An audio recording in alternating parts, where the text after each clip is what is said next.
The Commission is the final decision-making body for these applications unless appealed to the City Council. The Commission also serves as the recommending body for the City Council for major subdivisions, rezoning, conditional development permits, zoning ordinance amendments, general plan amendments, and environmental reviews associated with those projects. The staff in our city's planning division are responsible for processing development applications, as well as for both implementing and amending the general plan, zoning ordinances, and related policies in order to further the goals of the city. We encourage your active participation, whether you are an applicant or interested member of the public, and there will be an opportunity to speak publicly for each specific item, as well as for general public comment. Before I call the roll, I just want to give an update to tonight's agenda in terms of the order.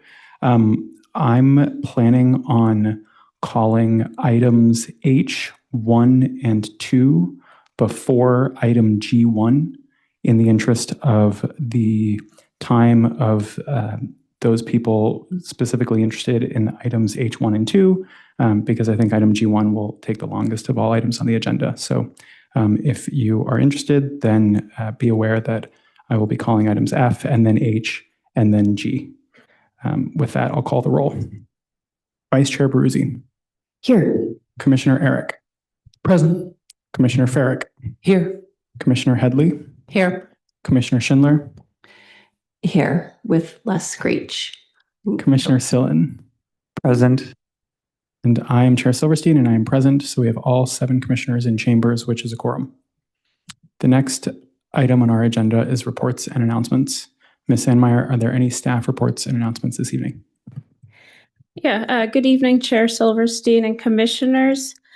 So there's a couple items on tomorrow's City Council meeting that may be of interest.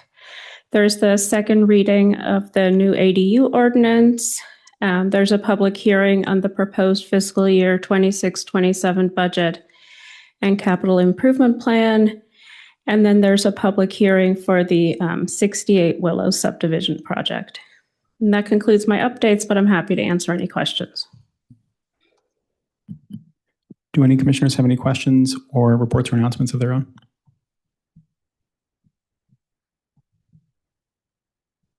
Seeing none, we can move to general public comment. Mr. Pruder, can you deal with public comment? Thank you. Thank you and good evening, Chair Silverstein, Planning Commissioners, and members of the public. Matt Pruder, Associate Planner. At this time, if any member of the public in the council chambers wishes to provide a public comment on the general public comment at this time, please return a comment card from the back table to me. If you are joining via Zoom, please press the hand icon, or if you're calling in by phone, please press *9 on your phone's keypad. This will be the final call for public comment on the general public comment. And I'm seeing no comments at this time or requests for comments. So, excuse me, seeing no further hands or comment cards, Chair Silverstein, you may continue with the meeting. Thank you. Thank you. We will now move to item E1, the consent calendar. Item E1 is the approval of minutes from the April 27th, May 4th, and May 18th Planning Commission meetings. Mr. Pruder, can you please call for public comment for item E1? Thank you, Chair Silverstein. Again, it's an opportunity for members of the public on item E1. You may provide me with a comment card, raise your hand if you're on Zoom, or press *9 on your telephone keypad. And again, this is the final call for item E1, and I'm not seeing any hands raised or comment cards. So Chair Silverstein, you may continue with the meeting. Thank you.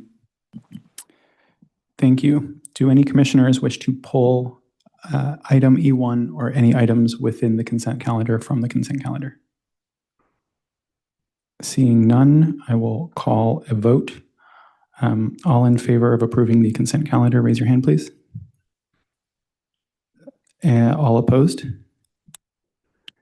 Great. We have 6 yes votes and 1 abstention. The motion passes. I will now move to item F1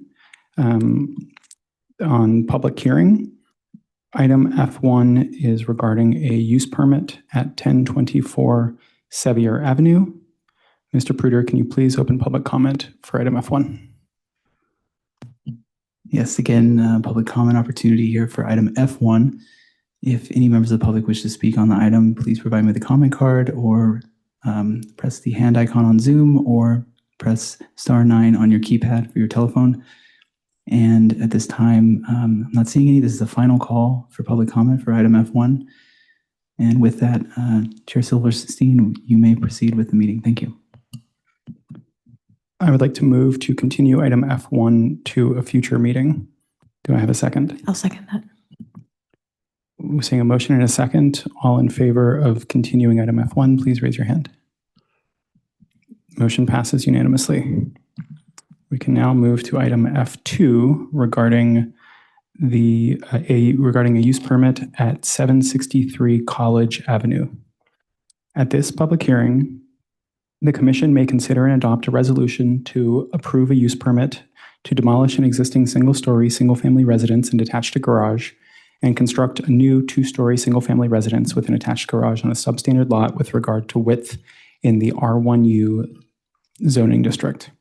The project would include an accessory dwelling unit, which is a permitted use and not subject to discretionary review.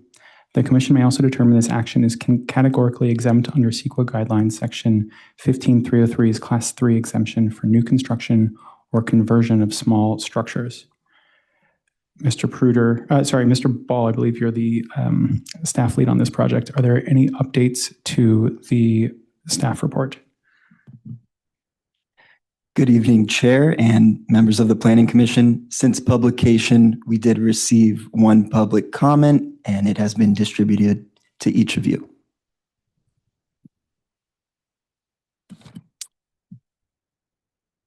Is there any presentation, or would the applicant like to make any remarks before we discuss the item? We do have the applicant here, but he's not going to present anything. Great. Do any commissioners have any clarifying questions before we move to public comment? Commissioner Sillen. Thank you. My residence is located within 500 feet of this residence. Therefore, I will be recusing myself from this item. Thank you, Commissioner Sillen. Do any other commissioners have clarifying questions? Mr. Pruder, could you please open public comment for item F2?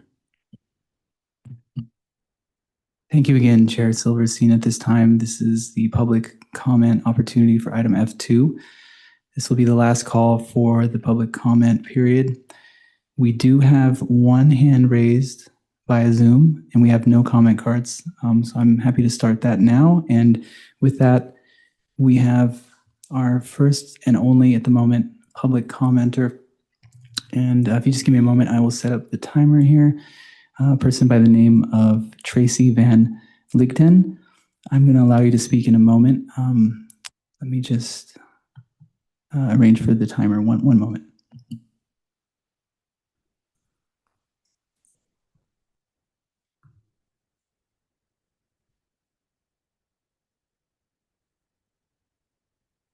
Okay. At this time, I'm going to allow you to speak. You'll have 3 minutes to speak. You don't need to, but if you'd like, you may provide your name and or city and jurisdiction where you live, and you'll have 3 minutes this time. Thank you. Hello, can you hear me?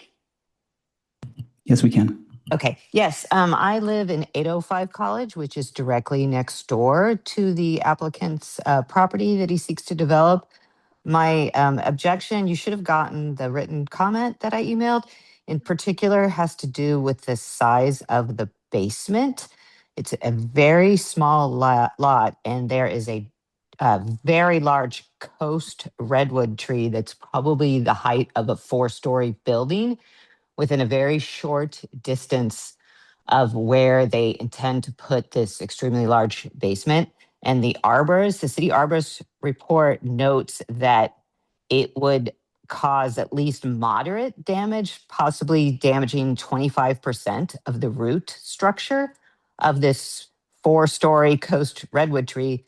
which I attached a photo for you to see. It's in a very unique location. It is literally on the property line between our two homes. In fact, the fence is built with the tree in the middle of the fence. It sits only, this giant coast redwood sits 5 feet from our house. And if he damages 25% of the root structure, which the city arborist points out is a strong possibility, it's going to fall over. It is going to fall over on my house, not on his house. And is, like I said, 5 feet away. This could take out our entire side of our house. And it's 5 feet from our kitchen and family room, which is where everyone spends the majority of the time when they're home. So I do not think he should be given permission to build such a large basement when all of us who live in Menlo Park know every year the water saturation from the rain, the high winds we get. If any tree like a redwood has a weakened root structure, it's going to come down. So that is my objection. I think this should not be ruled on tonight. There needs to be further study, but I do not think he should be allowed to build a large basement that takes out 25% of the root structure of this tree, unless he wants to make a request to remove the tree. If he removes the tree, then we won't have that issue. But it should not be allowed to build this kind of basement. And it's not just the basement, it has a driveway along the side. So presumably he's going to take a bulldozer to dig up the old driveway and put a new one down, which could also damage the root structure if he's using a backhoe to pull out the old concrete from the existing driveway. Thank you for your public comment. And seeing no further hands raised or comment cards, Chair Silverstein, you may continue with this item. Thank you. Thank you. Let's bring it to commission discussion. Do any commissioners have anything they'd like to say about this item? Commissioner Eric. Yeah, thanks. Through this chair, I have a question for staff. Is it common for staff to recommend approving a project with 25% damage to a tree such as this?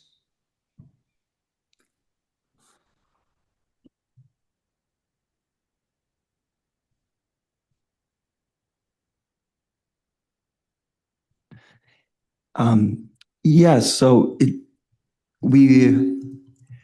the city arborist does recommend approval, we do typically follow their guidelines. And in the arborist report, it does mention a 10 to 25% root loss potential.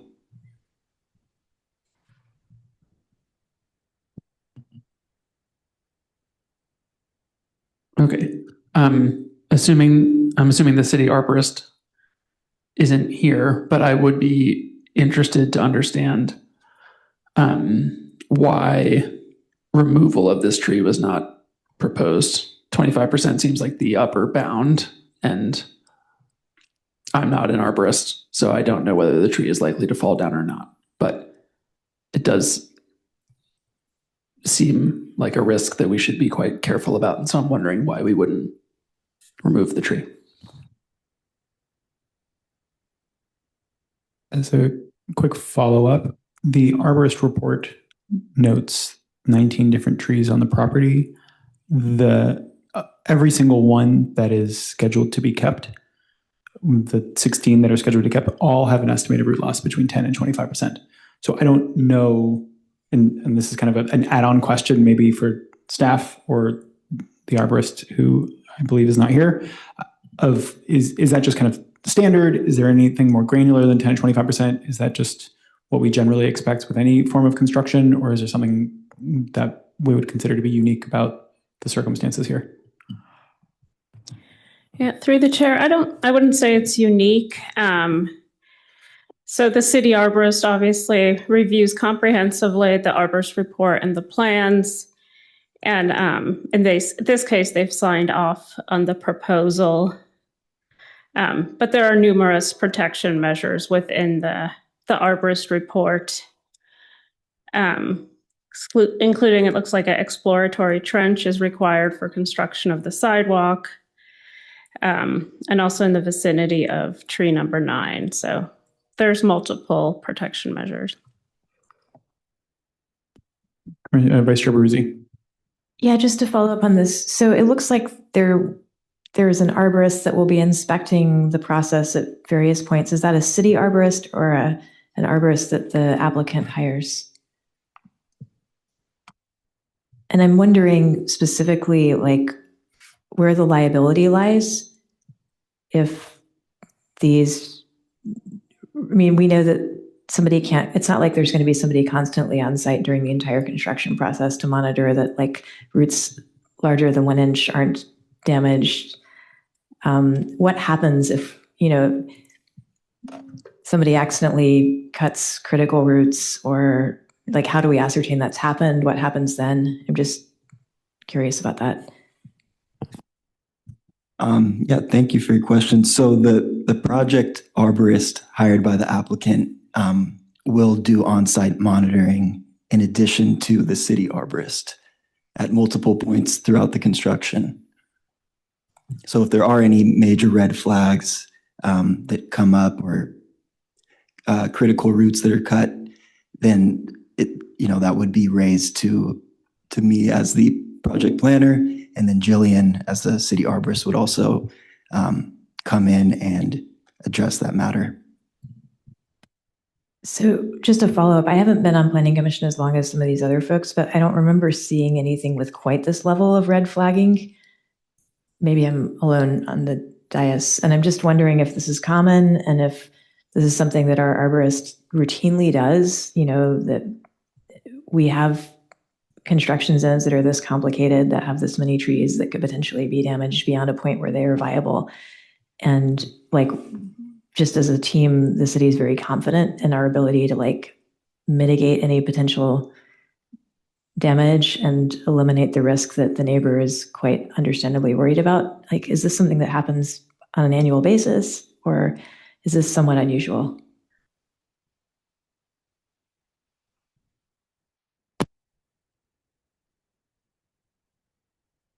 Yeah, I would say it's quite common for new development, for new two-story development, when you're demoing the entire site. Commonly there are going to be plenty of existing large trees.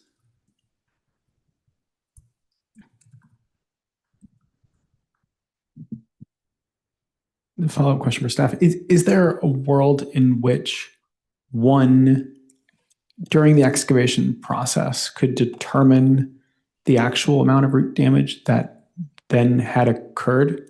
So as I understand it, 10 to 25% is an estimate from the arborist. You look at the tree, obviously you haven't seen the underground root structure, and so that's an estimate we have. And then as the building process occurs, in theory, you could realize that actually there's going to be 40% root damage, or there's going to be 5% root damage, and the reality versus the estimate might have pretty strong bearing on whether or not the tree stays healthy. And so what does that process look like? I mean, I understand there are the various provisions and they need to audit it, but like, what happens if it turns out that the excavation as planned isn't feasible without doing more damage to the root structure?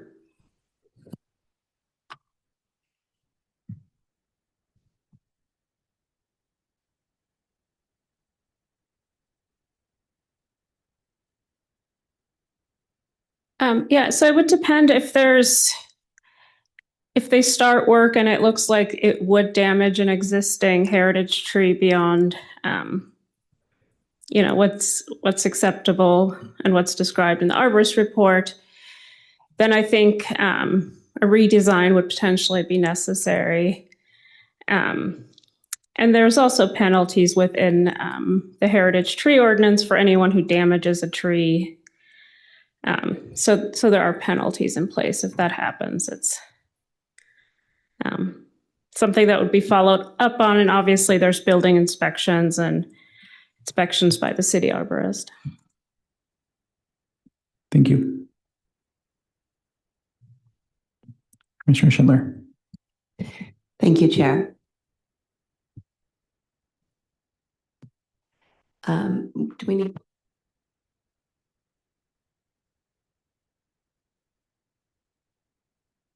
Sorry, through the chair, I'll take a look right now. I'm hesitant.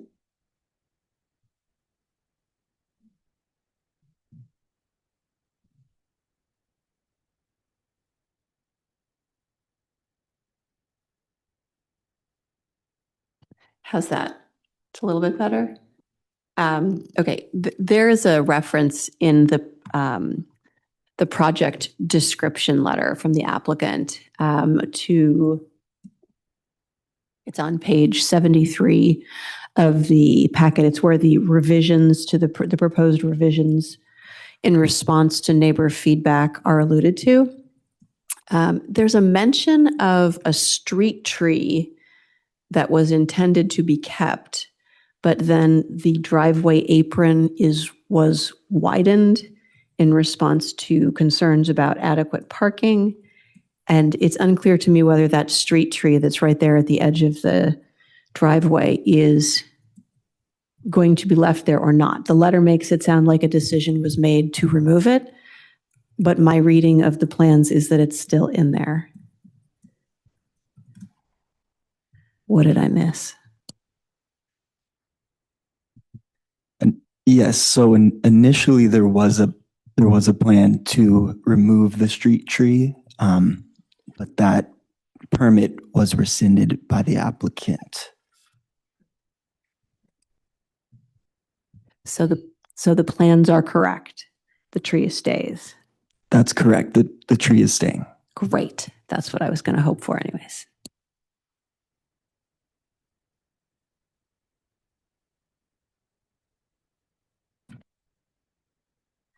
Mr. Pruder, do you want me to, that seems to work. I was just offering to test. Okay.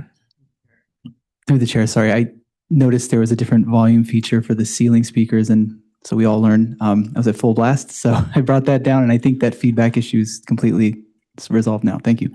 Thank you. Vice Chair Baruzzi. So does that mean the driveway modifications that have been arranged with the neighbor are not as described?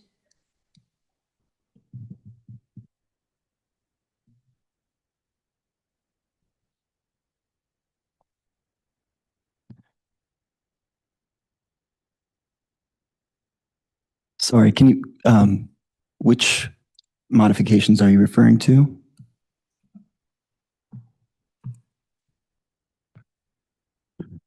Yeah. In the design refinements made in good faith update to the project description letter, which is 73 in the packet, it describes the driveway apron has been widened to better accommodate a 2-car garage and facilitate off-street parking for the homeowners.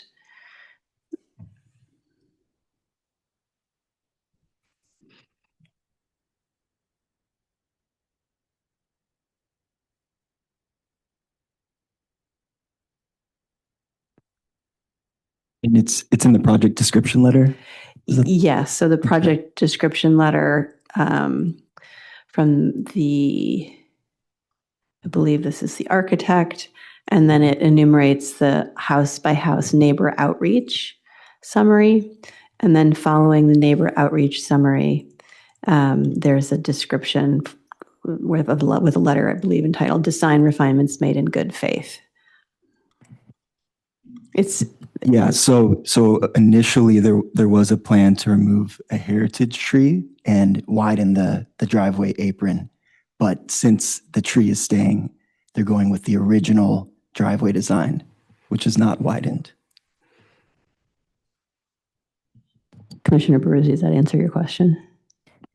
Yeah, that does answer my question. But let me ask a follow-up question then. We got some feedback from neighbors or some concerns about parking and concern that there was not going to be sufficient on-site parking for everybody. Did this change to the design of the driveway materially impact how many off-street parking spaces they now have? So the applicant is providing two off-street parking spaces, but they are within a half mile of the Caltrain station, so they are exempt from providing any parking officially.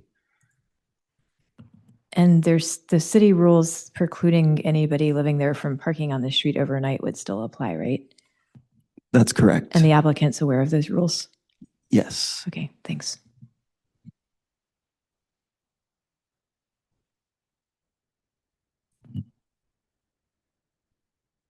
Commissioner Eric.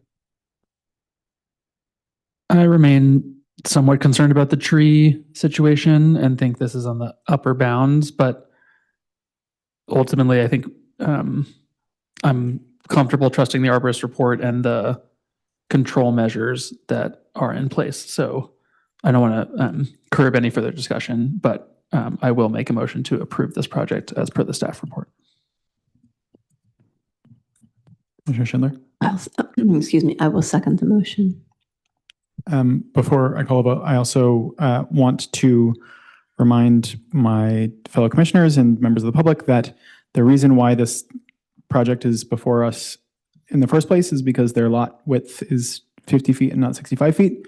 If it were, even with all of the potential on-street parking issues or potential tree roots, this would not even be eligible to come before the Planning Commission and would only be subject to building permits and not use permits. And as such, I am similarly comfortable voting on the item. Seeing no further, Commissioner Varick. Thanks. Just a real quick add-on to your comments. Similarly, have some concerns about the tree, but having some experience with the arborist, I know they're very cautious and conservative and care a lot about heritage trees. So I think, the tree will remain in good care and monitoring. But more importantly, as the chair just said, we wouldn't see this if the lot were slightly bigger. And actually the amount of square feet that is being built and the setbacks all are very much within compliance of city zoning regulations, setbacks, heights, et cetera, et cetera. So there's really not, and then with ADU rules that does not count. It's by right. So everything kind of fits. The tree is, of course, a concern, but luckily we have a very deep care and have arborists that are very professional in nature. Since none of us are tree experts, it would be really difficult to have that to be a reason to not approve if the arborist hadn't flagged it as a concern of theirs. Commissioner Headley. Yeah, I'm appreciating everyone's desire to retain heritage trees in particular, including the arborist and the applicant. And I'm wondering if there might be something we could do around like a condition of approval, something like for the next 5 years, there's an annual inspection that the applicant pays for to assess the health of the redwood tree. Because it's not just during the construction process that it could be a problem. It's every winter thereafter, because trees don't often die immediately. It's kind of a slow death over time. So I wonder, I would feel a little bit more comfortable if there were some additional care around the tree so that the neighbor could feel confident that it's not just going to tip over on their house. So I guess I'm curious if others on this commission would be open to something like that. I certainly don't dislike the intent of the idea. I don't think I dislike the idea itself. I'm worried about the precedent that we set around, like I mentioned, there are 16 trees that are remaining. All 16 of those are projected to have a 10 to 25% potential root loss as estimated by the arborist report. And we're singling out one, which I think is not unreasonable because it's large, it's on the property line, and we want to make sure that it's in good care. But are we setting ourselves up to have everyone inspect every tree every year as a function of coming before the Planning Commission? That's one of the things that I'd be toiling with. Commissioner Abruzzi. I also worry that if we do this and we set a precedent of incurring prohibitive or large expenses every year for all the trees, that people might be more tempted to just remove them preemptively. Like at some point, somebody's going to do the math and say, well, it's cheaper for me just not to have it. And I can make some case that I need to remove it for development, and which is what a lot of people do. So I guess I'm not sure. The thing that comforts me is that these folks don't want the trees falling on their house either. So they do have a natural incentive to protect themselves and their property by doing reasonable care of the trees. So I'm hopeful that whoever buys this property will take care of the trees.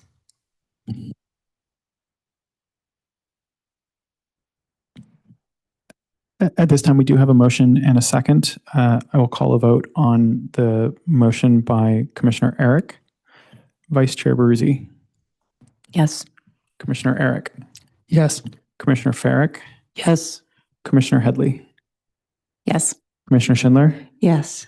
And I vote yes, which passes 6 yeses and 1 recusal. I will close item F2 and now move to item H1 regarding a use permit revision at 2245 AV Avenue. At this public hearing, the Commission may consider and adopt a resolution to approve a use permit revision to amend the use permit for an existing school within the Public Facilities Zoning District.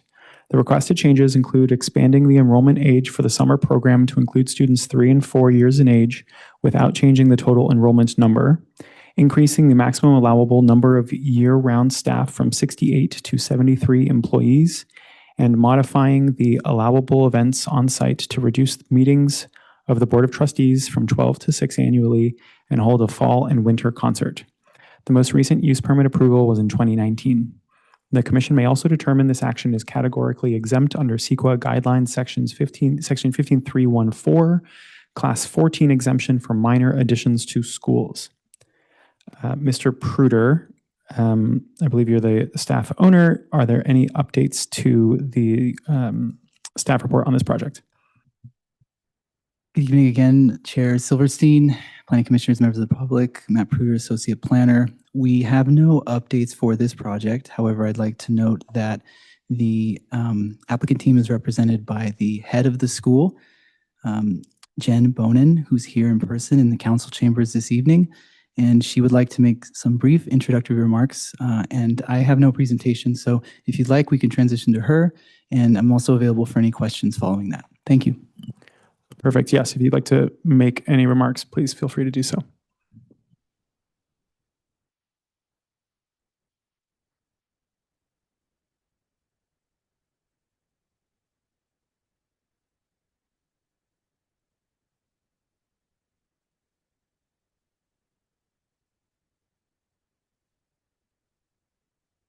And I just quickly wanted to comment on our proposal.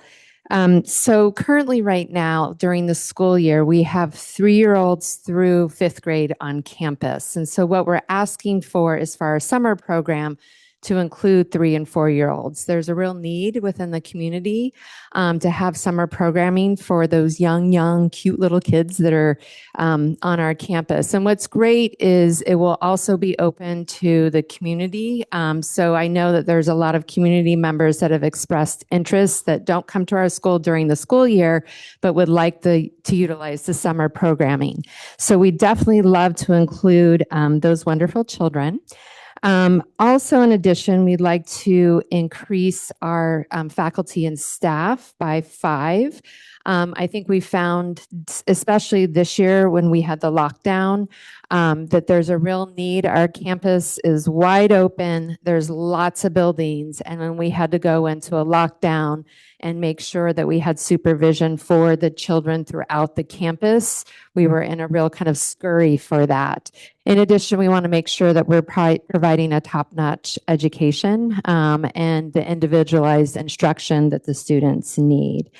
And then finally, we just also want to make sure that we're looking at our events. I think that we have found over time that our events have changed, especially since with COVID, I think looking at the number of events. So we'd like to have them more in broader categories. So for example, community events, parent events, school events.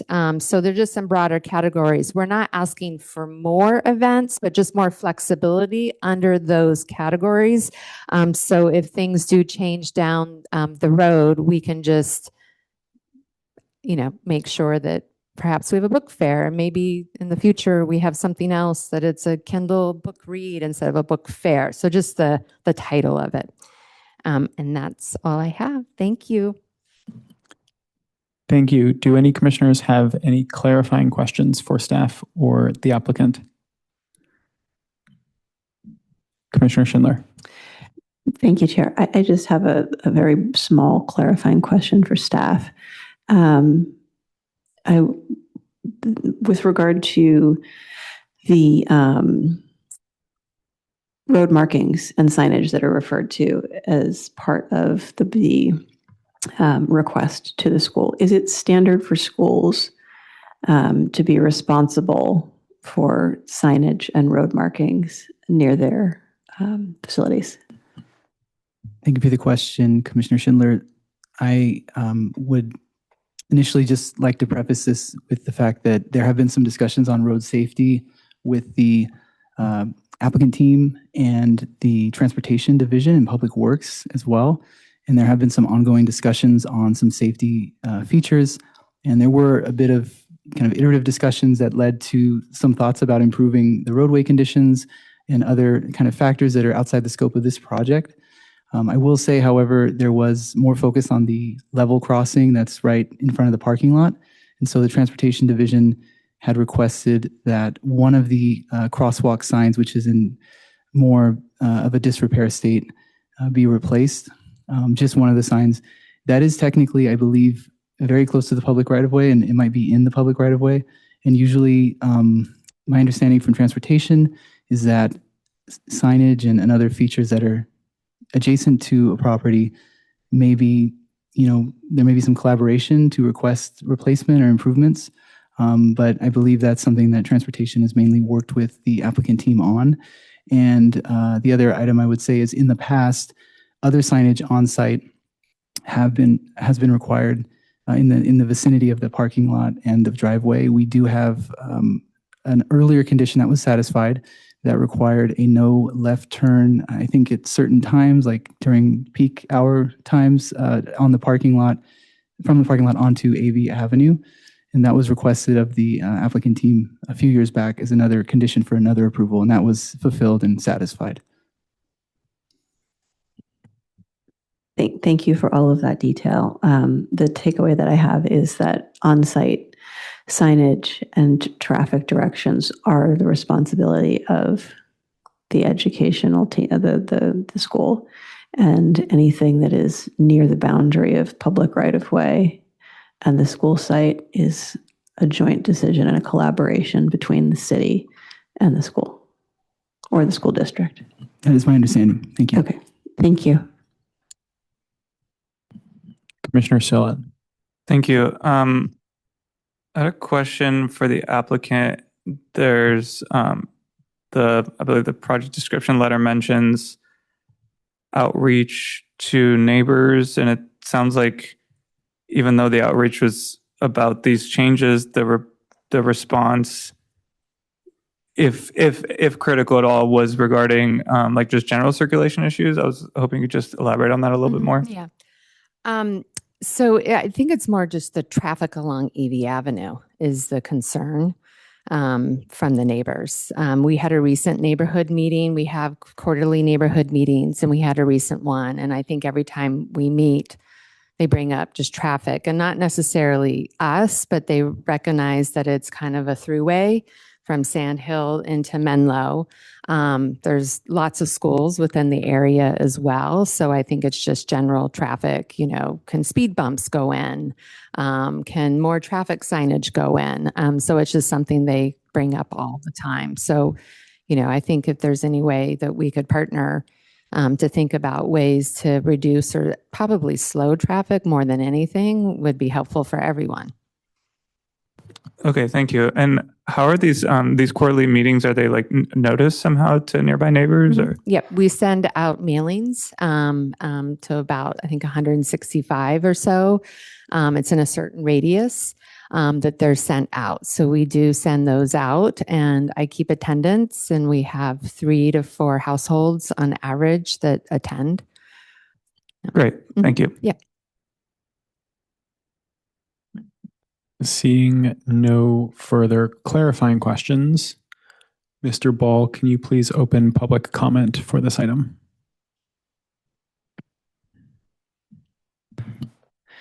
If you're joining remotely, please click the hand icon, or if you're calling in, press *9 on your keypad. Staff will call on speakers and unmute you. For those here in person, please complete a speaker card at the back of the room and hand it to me.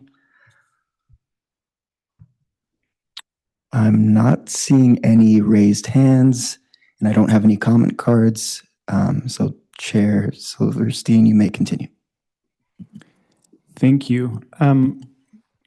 I also would like to call the applicant back up for a combination of clarifying question, but it also gets into my thoughts of the matter to some extent.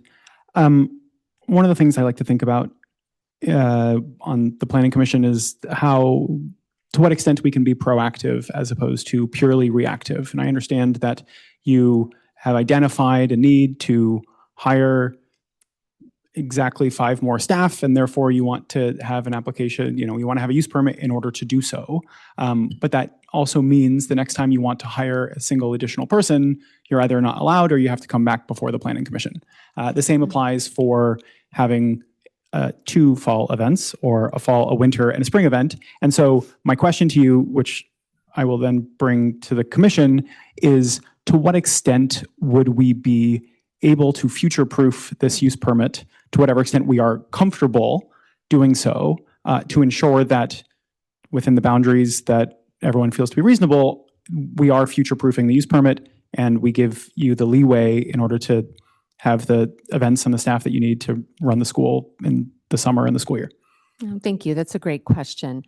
I think for us, if events could be just, again, a broad category, because before it was so prescriptive. You can have 1 back to school night, 1 book fair. And again, if it's not prescriptive, it's like you can have 20 events, boom. And then and there's obviously, we can't have them at midnight. There's guidelines within that. I think that would be really helpful. I think we're cushioning the staffing, thinking about we're in enrollment at 320. And so that feels good for us, knowing the staffing piece. The other complex piece, and I'm not sure if you all are aware of this, but before we go through any type of approval, before I can come to you, I need to get approval from the school district because they actually own the property. So the school district, I went to them twice to get approval from them to be able to come to you with this. They had to sign the application. So just so you are aware of that, if we wanted to say we have 500 kids, I can agree to that tonight. Nor would I want to, but just so you know. Does that imply that anything we approve in terms of staffing or events beyond the scope of this specific enumerated application, you would then need to go back to the school board to get approval on? That's my understanding. Okay. Thank you for the context. Commissioner Sillen. Thank you. I just have a quick follow-up question through the chair.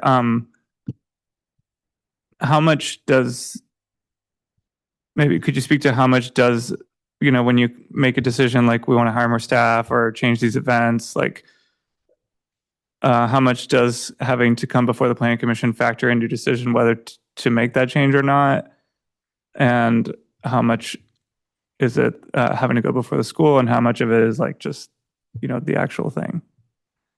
I'm not quite. Does that make sense? No. Yeah. Maybe another way of asking is if, let's just say, and I'm not suggesting we do this whatsoever, but hypothetically, if there was no use permit at all, how much more changes would you be making on a regular basis versus you are now, because you're somewhat having to come get approval each time? Yeah, I don't think we would be. again, this is my first year. So, for us, I think going through the process is good, if that makes sense. But I don't think we're going to be like, oh, this changed, that changed. But I'm still learning the school, to be honest with you. So, maybe I'll see you next school year. I don't know, right? With something else that pops up. So I can't promise I won't see you in, 5 years from now type of thing. If that's what you're asking, is that kind of what you're trying to get to? Or? Yeah, no, just wondering how much of a impediment is it to making these changes? If you're like, oh, we want to hire another person, but we have to, get approval from the planning commission. Let's just hold off until we have a few more things, or stuff like that. It's time and money, right? Because the application fee, and so there's the time. So I'm not sure I'm answering your question, but I think you are, to some Okay. extent. I'll move on. And one other question I had is, so in response to Chair Silverstein's question about like where you would like more flexibility, you mentioned events not being like category specific, and then you also mentioned cushioning staffing. Did I hear you correctly? yeah, but I think that we've done that. I think I've been doing some projection and some forward thinking. I think what you're alluding to, like, I don't want to micromanage and say, oh, I need 2 staff because of this. I'm actually thinking about the future and our programming and what we'll need, and thinking again, I don't have a crystal ball, but 5 additional staff will think about the safety and security, number 1, top priority, and also then thinking about the programming for our students. Thank you. Okay, thanks. Commissioner Farrick. Thanks. Thank you. Nice to meet you. And Yeah. I'm glad to hear you had a great first year. Thanks. And thank you for continuing on with the quarterly meetings. And Yeah. it's actually, even though it might be discouraging to go to a lot of trouble for 3 to 4 families, it's a great signal that things are going pretty smoothly. Yeah. And I think I remember, so I used to be on the commission years ago, and there was like all these neighbor problems and just stuff that was going on. And I think the quarterly meetings came about at that time to kind of like proactively address some things. So I'm really glad to hear how well everything's run. It sounds like, you're kind of co-identifying some traffic concerns that are good for everybody. So, and thank you. That was helpful context too. So I guess I don't mean to short circuit things, but I'm delighted with how things are going. This project, the proposal seems quite reasonable. Sounds like you have built in some level of future proofing to the extent that your board was comfortable with. And I'm, just will be delighted to support it. Thanks. Thank you. Anything else? Oh. Feel free to take a seat. We can call you up if needed. Commissioner Sillen. Thank you. Yeah, through the chair, I just want to ask staff, I guess, well, first question is, do we have the ability tonight as a planning commission to change the use permit requirements, for example, as pertaining to events, or is tonight just about approve the proposal or not? And then based on that answer, I might have a follow-up question.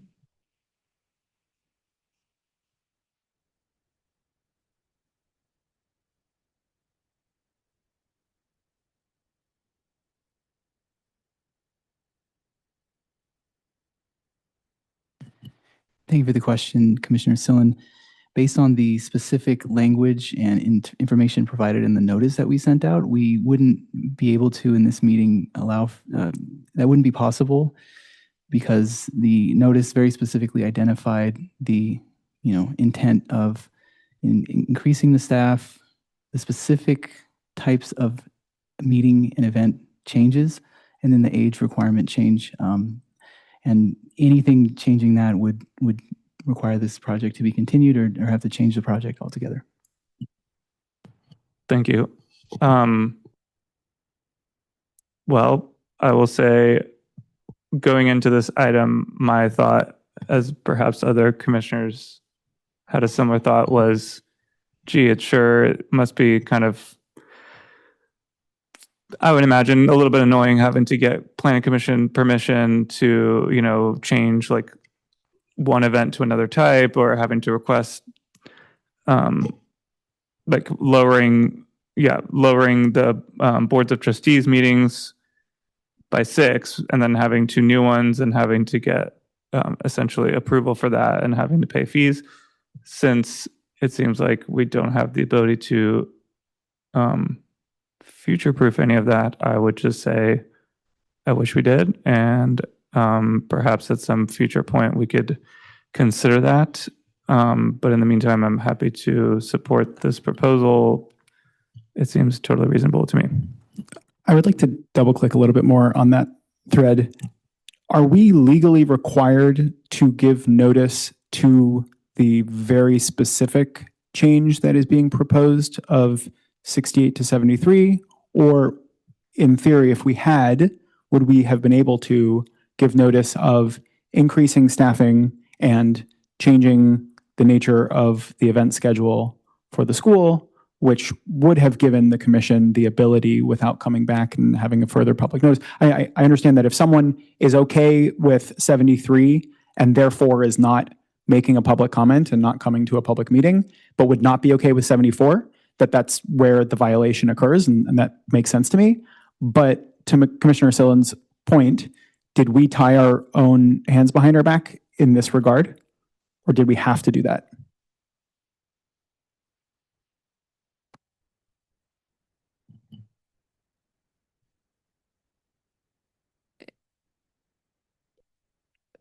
We tend to draft the agenda items so they're sufficiently clear what is the action that is going to be taken. So we try to be specific because it's better to be more specific so that people know exactly what's going to happen. You can always adopt conditions of approval that are related to what is agendized. So if you have some conditions of approval related to these events or the staffing, you could do that. But we tend to prefer being more specific. I understand you're kind of suggesting like if we just said just related to events or like you're kind of that maybe more of a broader agenda item, which would enable a larger or a different kind of action is maybe what you're asking, or maybe I've misunderstood. No, I was going to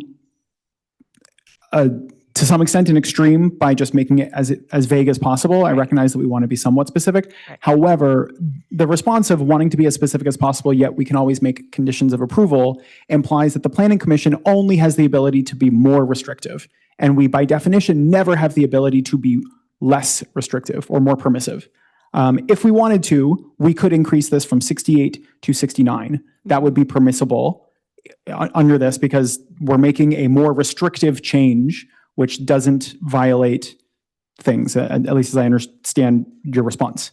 Or we could say you're allowed to do this, but only if you tailor the hours more narrowly than we originally defined it. But we are never allowed to be more permissive on any of these permits or whenever something like this comes in. And I don't necessarily agree with that philosophy of like the purpose of the Planning Commission and also the benefit that we can potentially have on the community.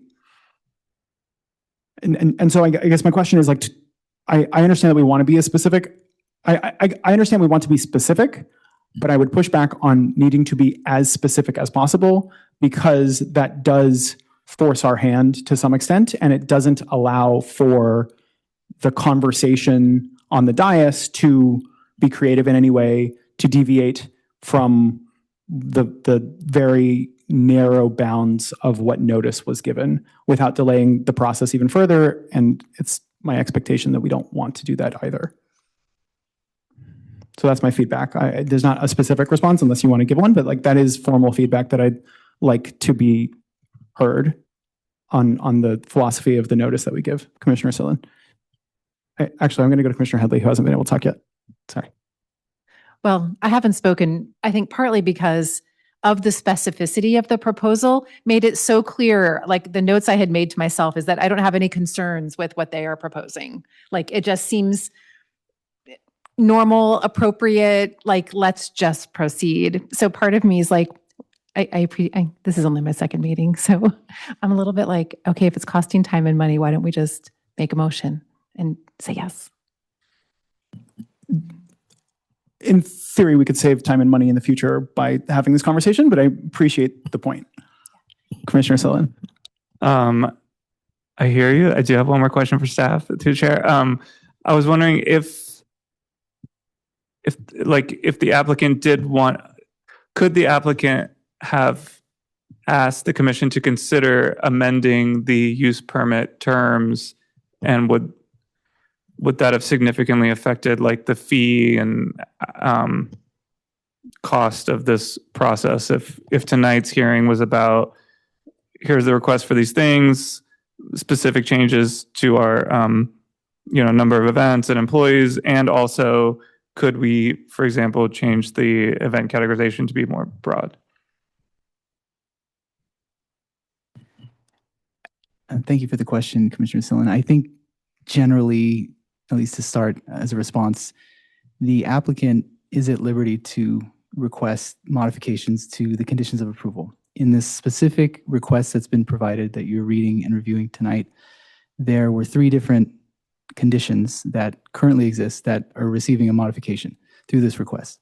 And so any of the conditions that were project specific from previous approvals in the conditions of approval now could receive that treatment. They could be, I wouldn't necessarily say broader, but could offer a higher threshold or perhaps a different set of guidelines. So you could have more events of a certain category during the year, more frequency of events, more students, more staff, for some examples. And then there are other items about the, I think, nature of like pickup and drop off times and when traffic is acceptable for the school. So there are a lot of those things where I think given the nature of the request and given our way of reviewing it through CEQA, we have to look carefully at the legal ramifications of some of the requests.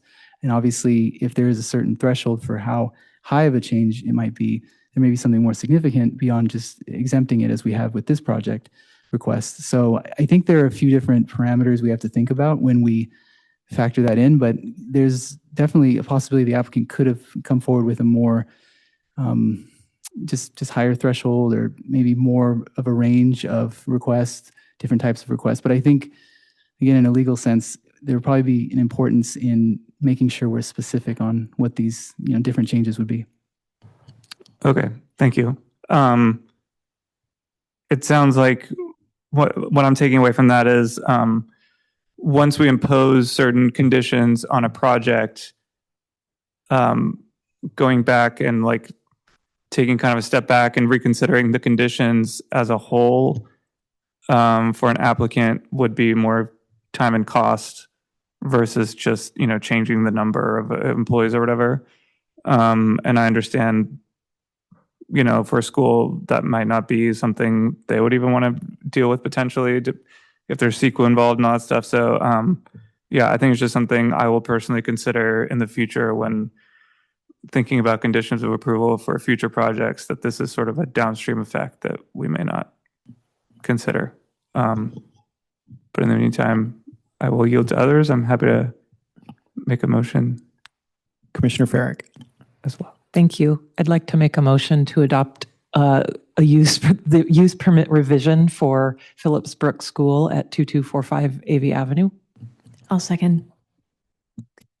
And before we vote, I would like to express my appreciation for having additional childcare options in our community, particularly for children in that younger age group. I think it across the board just makes it a better city, whether they're school year options or summer options. So I am appreciative. With a motion and a second, I will call the vote. Vice Chair Bruzzi. Yes. Commissioner Eric. Yes. Commissioner Farrick. Yes. Commissioner Headley. Yes. Commissioner Schindler. Yes. Commissioner Sillen. Yes. And I vote yes. The motion passes unanimously, and we can move to item H2 regarding the development agreement annual review at 500 El Camino Real. At this public hearing, the commission shall review of the property owner's good faith compliance with the terms of the development agreement for the period of April 2025 to March 2026 for the Middle Plaza at 500 El Camino Real project. Review of the development agreement does not qualify as a project under CEQA. Ms. Sandmeyer, are there any updates to the staff report on this project? There are no updates, but I'm happy to answer any questions. And I believe, I believe the representative from Stanford is available online. Yes, hello. Do any commissioners have any clarifying questions before we take public comment? Seeing none, Mr. Ball, can you please open public comment for this item? Thank you, Chair Silverstein. At this time, if any member of the public in the council chambers wishes to provide a public comment, please provide me with a comment card from the back table. If you're joining via Zoom, please press the hand icon, or if calling in, please press *9 on your keypad and we will be notified of your desire to speak. This will be the final call for public comment. I'm not seeing any hands. So Chair Silverstein, you may continue. Thank you. We can bring it to commission discussion. Do any commissioners have anything they'd like to say? Commissioner Abruzzi. I have some questions for staff. First of all, I was digging into the development agreement, and I wanted to understand a little bit more about the funding for the crossing. So this hasn't in any way like expired or something, has it? I remember back when the development agreement was initially discussed, there was some talk about maybe if we don't build the crossing within X amount of time, like perhaps this doesn't happen, this contribution, but I'm not seeing that in the development agreement. And I just want to understand, not so good at the legalese reading. So maybe you can just confirm my understanding. Thanks. Yes, so the initial term for the development agreement is 10 years, so that would end in 2027. There is a provision that if the city makes substantial progress towards the crossing, then it's continued for another 5 years. And then the city would get the payment from Stanford, which I think the current amount is $6.34 million. So that's section 1.24 of the DA, and it's discussed on page 2 of the staff report. Can you also explain the interaction between, I think this is likely to be moot given the cost estimates we've seen of the undercrossing, but the interaction between undercrossing funding and school foundation funding? The foundation funding would just be, I think the way it's written is if Stanford if their share of the undercrossing was less than $5 million or the adjusted amount, then there would be a payment towards the school. But I mean, the current estimate is, of course, way more than $6 million. So, one more question.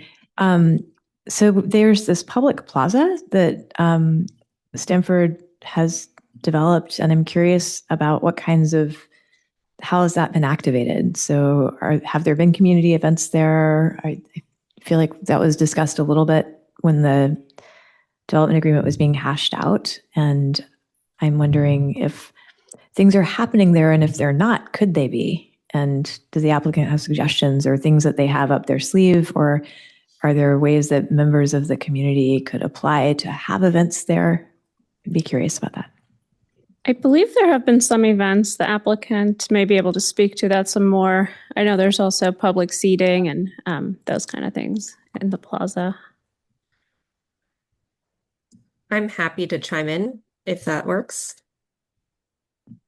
We have had some coffee cart open events to the public and some programming for the public, and we're actually looking to do additional programming in the plaza, even more so this summer, with some music that's open for the community, a flower market for the community, potentially food trucks. Our property management team is putting together an agenda and schedule now, but we have done a few events and we're looking to do more to really encourage activation on the plaza.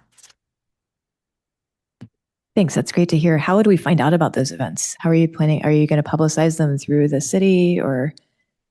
We would love to work with the city and publicize them that way. We're finalizing the agenda actually in the next few weeks. Thank you. Commissioner Headley.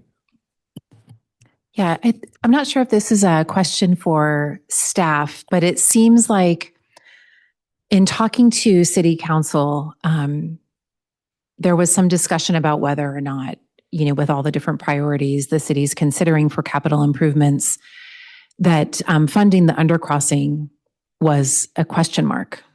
and maybe it's being discussed tomorrow night.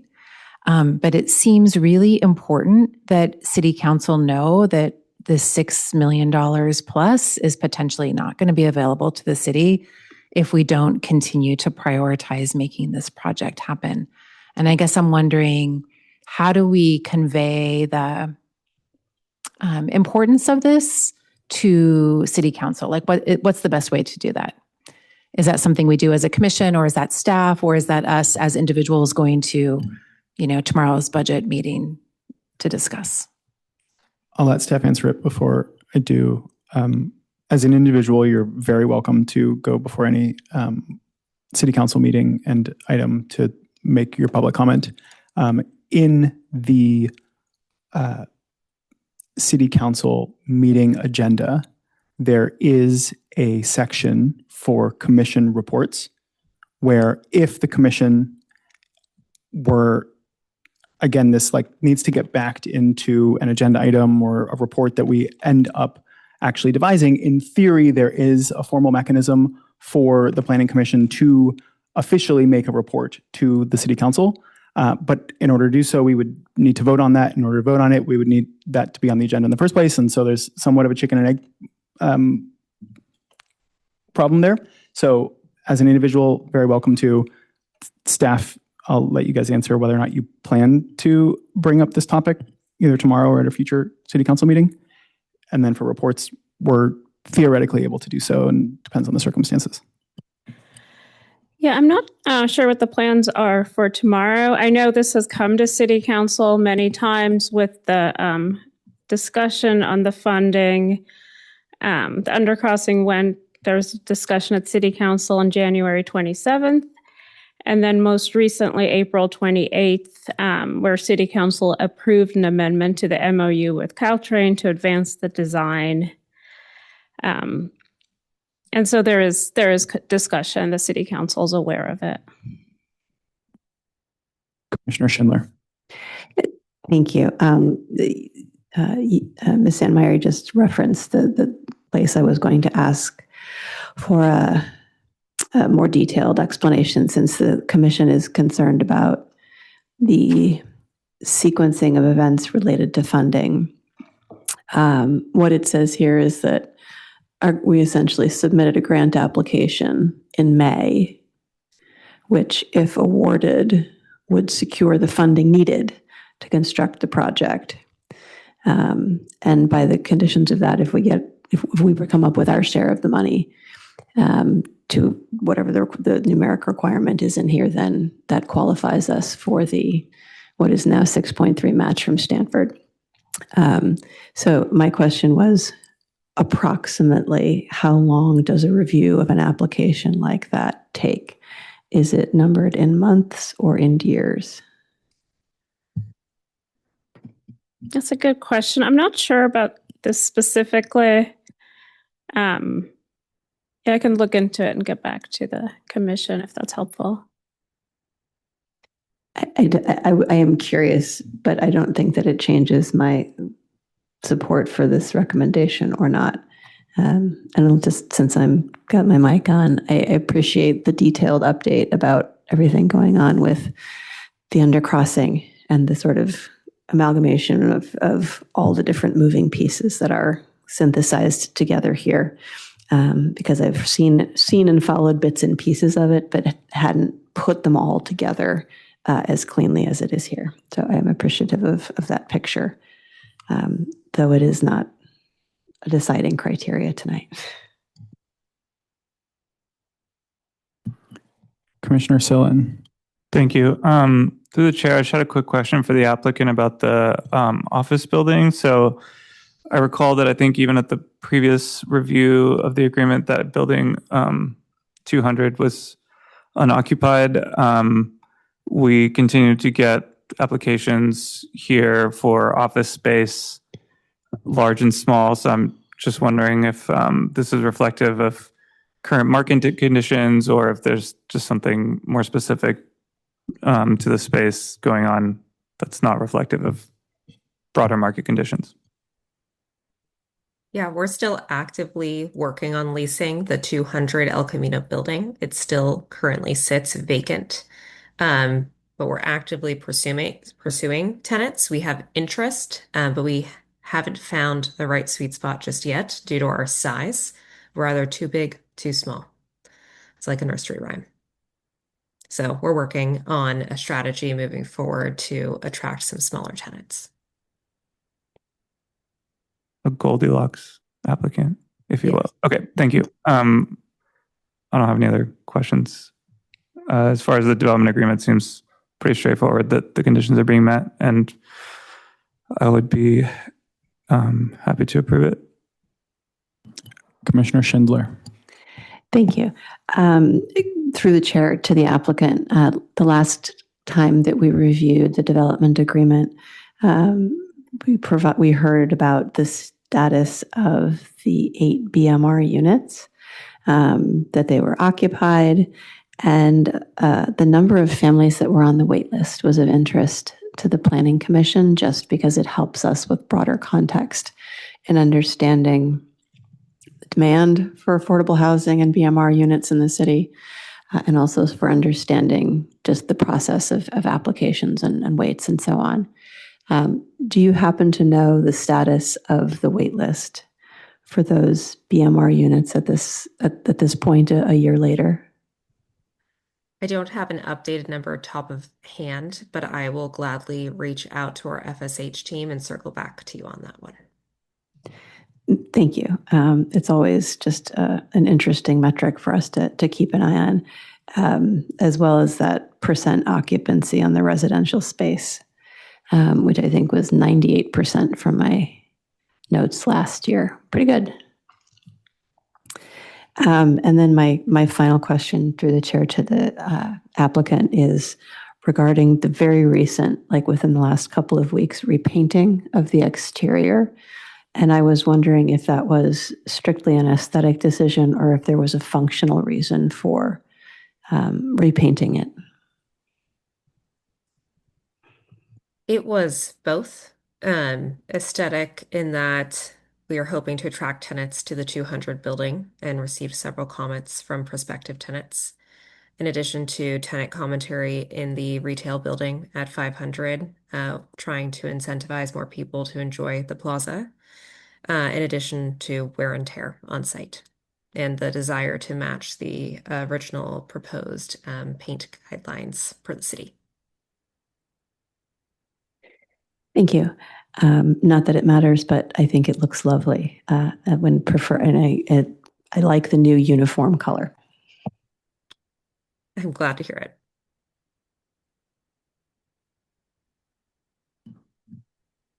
Commissioner Sellen.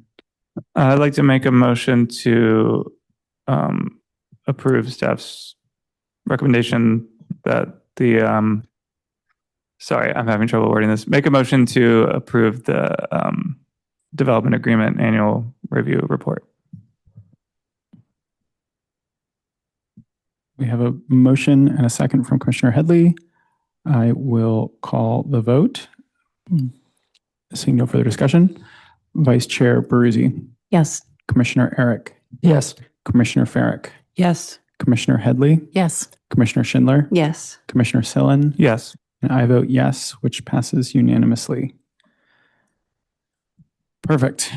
Moving on to item G1 regarding a study session on Senate Bill 9 and zoning ordinance and subdivision ordinance amendments. At this public hearing, the Commission may consider and provide feedback on potential amendments to the city's regulations for urban lot splits and 2-unit housing developments, chapters 15.31 and 16.77 of the Municipal Code, for compliance with state law of Senate Bills 9 and 450, and potential options to streamline the development review process in single-family zones. This item was continued from the April 27th meeting, and I believe Mr. Chan is the staff lead on this project. Are there any updates to the staff report? Thank you, Chair Silverstein. Earlier today, staff provided a table summary of some single-family zoning parcels for your reference this evening. That is at the dais and also at the back table. Thank you. Before we move to public comment, are there any clarifying questions from the Commission on this item? Commissioner Eric. Yes, through the chair, I have a clarifying question for staff. I just want to make sure that I'm understanding our zoning code properly in terms of floor area limits. So if staff could confirm that my understanding is correct, I would appreciate it. For single-family homes for lots under 5,000 square feet, there is no defined limit, and that's currently the floor area limit is set by the Planning Commission. For lots between 5,000 and 7,000 square feet, the floor area limit is a flat 2,800 square feet.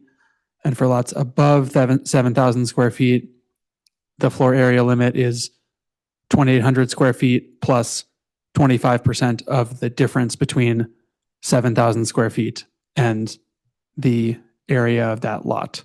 And so, for instance, for a lot of 8,000 square feet, 8,000 is 1,000 more than 7,000, and 25% of that is 250. So the floor area limit for an 8,000 square foot lot would be 2,800 plus 250, which is 3,050 square feet. I'm happy to repeat any of that, but I would love if staff could confirm that that's true. So we do have on our city website a zoning district summary sheet. It unfortunately doesn't lay out all of the different FALs for the single family zoning district side by side. I can look them up one by one and tell you, but I don't feel confident confirming just off the top of my head for you what those are. There are 6 single family zoning districts, and I'm happy to go through each of them. Okay, thank you. Any further clarifying questions? I just have one clarifying question on process. Is it my understanding correct that we're having the study session now? We'll provide feedback to staff. Staff will incorporate said feedback into a formal recommendation, which would then come to the Planning Commission again, which would eventually go to the City Council for formal approval? That is correct. That's the anticipated next steps. Staff does also have a presentation this evening, which is kind of a shortened version, maybe 75% of the last presentation, if you'd like to receive it this evening. I think that'd be great. Just a follow-up clarifying question on my previous one. Are there any specific, I know that part of what we're discussing is compliance with California state law. Is there any formal deadline for which we are required to comply that we're meeting up against? Or is that relatively far in the future where it's functionally not as relevant? So as the commissioner is aware, our SB 9 ordinance is already out of date in text, given new legislative changes. So it is our intent and wish to update this as soon as possible. I'll look to the city attorney's office if there's some other hard date that we can provide at this time.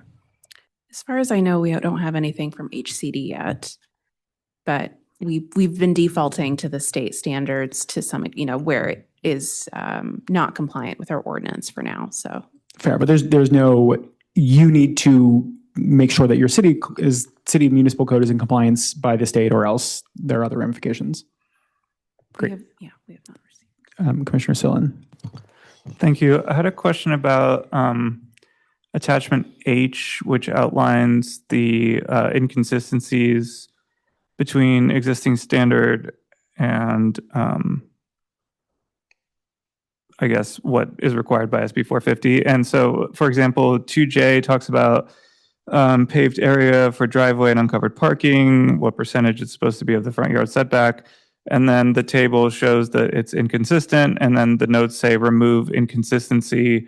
Single family zones do not uniformly have front yard paving and landscaping standards. So I just want to clarify, does that mean that we're going to be just completely removing this requirement from all zoning codes, or is it that we're going to fall back to whatever the requirement is of the underlying single family zone, which may change depending on the zone?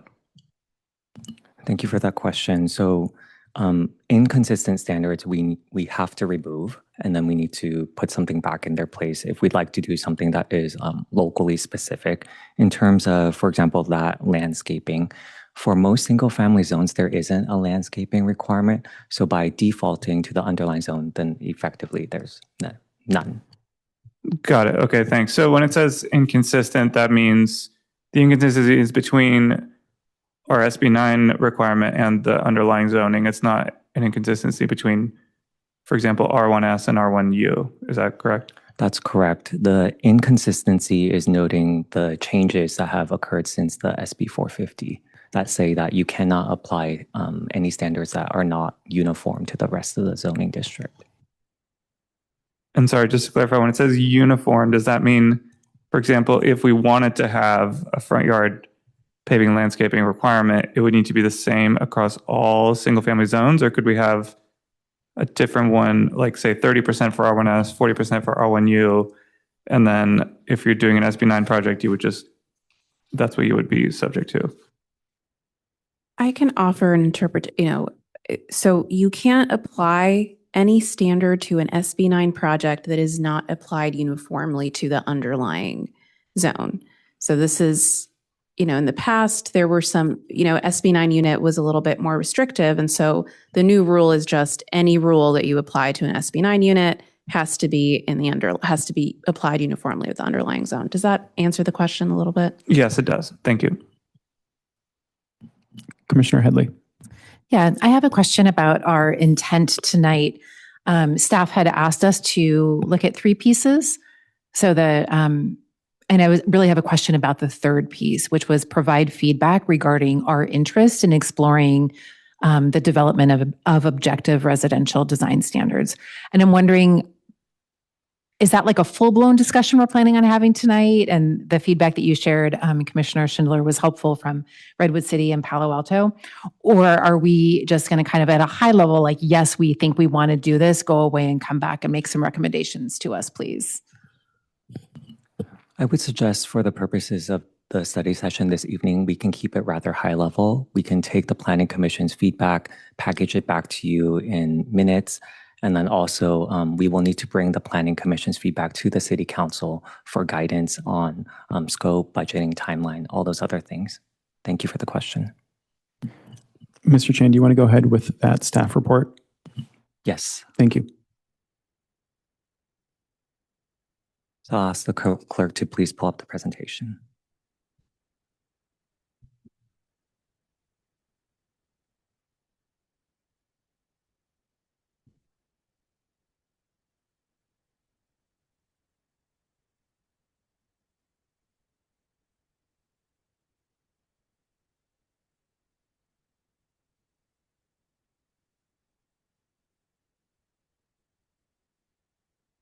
While we're waiting administratively, is it possible to turn on the air circulation fan in the ventilation system? Yes, give me one moment.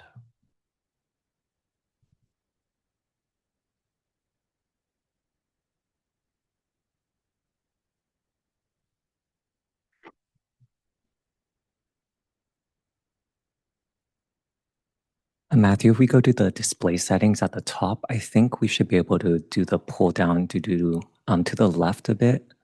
We can do view full screen. Or now on this page to the far right at the top.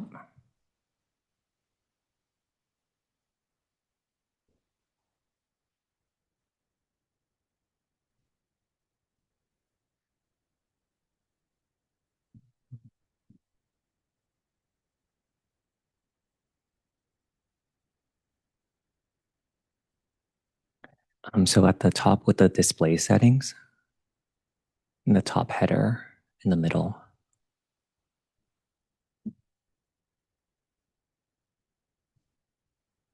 Okay, thank you so much. So as the chair introduced, our study session this evening on June 8th is a continuation of our April 27th study session. Next slide. So study sessions are a great opportunity for the planning commissioners and the public to be able to provide some preliminary feedback with the comments that staff will collect to help inform future review and consideration of amendments to our Menlo Park Municipal Code. The primary purpose of our future SB 9 ordinance updates is to make sure that we have our municipal code up to date with state law, specifically Senate Bills 9 and 450, or SB 9 and SB 450. and staff does believe this to be an item for near-term action.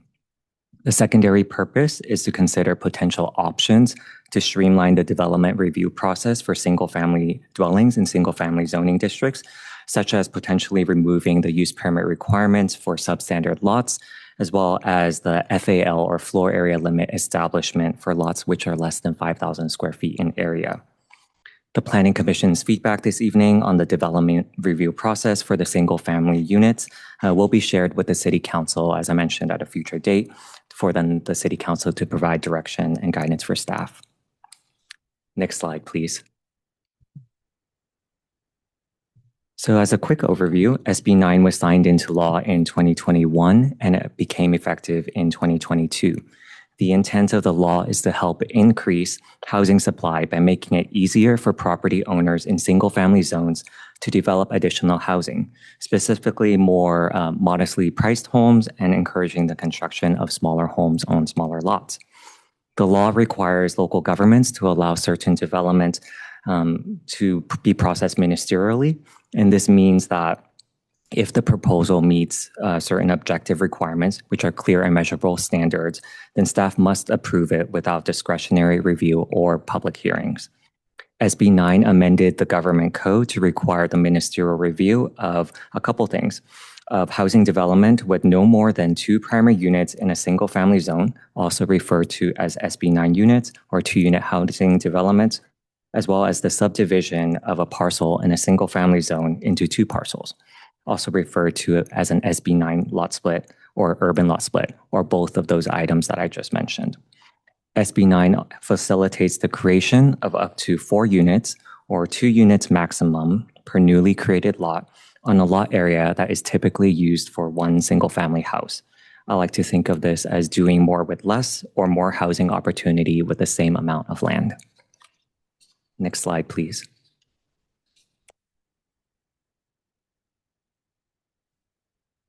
SB 9 and accessory dwelling units, or ADUs, are also known as secondary dwelling units.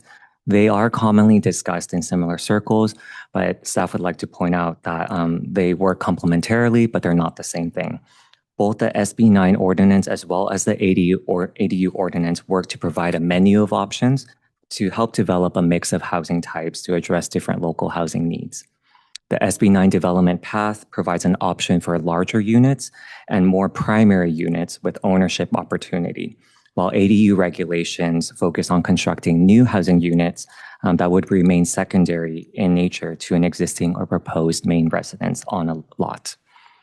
Regarding ADUs, the following items apply. For parcels that are not created through an urban lot split, general ADU regulations dictate the number of developable ADUs. And for parcels that were created through an urban lot split, consistent with SB 9, a local agency is not required to permit more than 2 dwelling units of any kind, primary or ADU, on a single family zone parcel. SB 9, in summary, can be used to add new units to an existing parcel, divide an existing house into multiple units, or divide a parcel and also add units at the same time. Next slide, please. Since the city's March 2023 adoption of formal SB 9 regulations, the city has processed 5 urban lot split applications and is currently in the process of reviewing 6 active urban lot split applications. In consideration of all SB 9 projects processed to date, with and without urban lot splits, there have been 14 single-family zone lots with 14 primary residents that have redeveloped or are in the process of redeveloping into 25 single-family zone lots with 47 residences, which is comprised of 32 primary units as well as 15 ADUs. Next slide. 3 years after SB 9 went into effect, in 2025, Senate Bill 450, or SB 450, went into effect. And SB 450 had the intent of modifying as well as strengthening SB 9. There are 3 main highlights for SB 450 that I'd like to point the Commission to this evening. First, SB 450 adds language which prevents a local agency from imposing objective zoning, subdivision, and/or design standards on SB 9 development if they do not apply uniformly to development within the underlying zone. As a result, some jurisdictions have amended their local SB 9 ordinance to default to the standards of the underlying zone. Alternatively, a local agency can also consider amending the single-family zone itself if they want to adopt objective standards that could be more permissive or less restrictive than what is currently allowed by SB 9. Second, SB 450 makes various changes to application processing timelines. SB 450 adds language that requires the local agency to consider and approve or deny an SB 9 application and an urban lot split within 60 calendar days after receipt of a complete application. Additionally, SB 450 adds language that if the local agency denies an SB 9 application or urban lot split application, and this would need to be due to very specific adverse impacts on public health and safety, it would be responsible for returning to the applicant a full set of comments, as well as a list of items that are defective or deficient and a description of how the application could be remedied. Third, SB 450 does a cleanup for some unnecessary language regarding SB 9 projects, which includes the demolition of more than 25% of the existing exterior structural walls. Prior to SB 450, SB 9 required that proposed development would not include projects that have demolition of more than 25% of the existing exterior structural walls to qualify for ministerial approval. SB 450 removes this threshold and maintains the tenant protections of SB 9, as SB 9 is not applicable to any housing that has been occupied by a tenant within the past 3 years, regardless of the extent of proposed demolition. Next slide, please.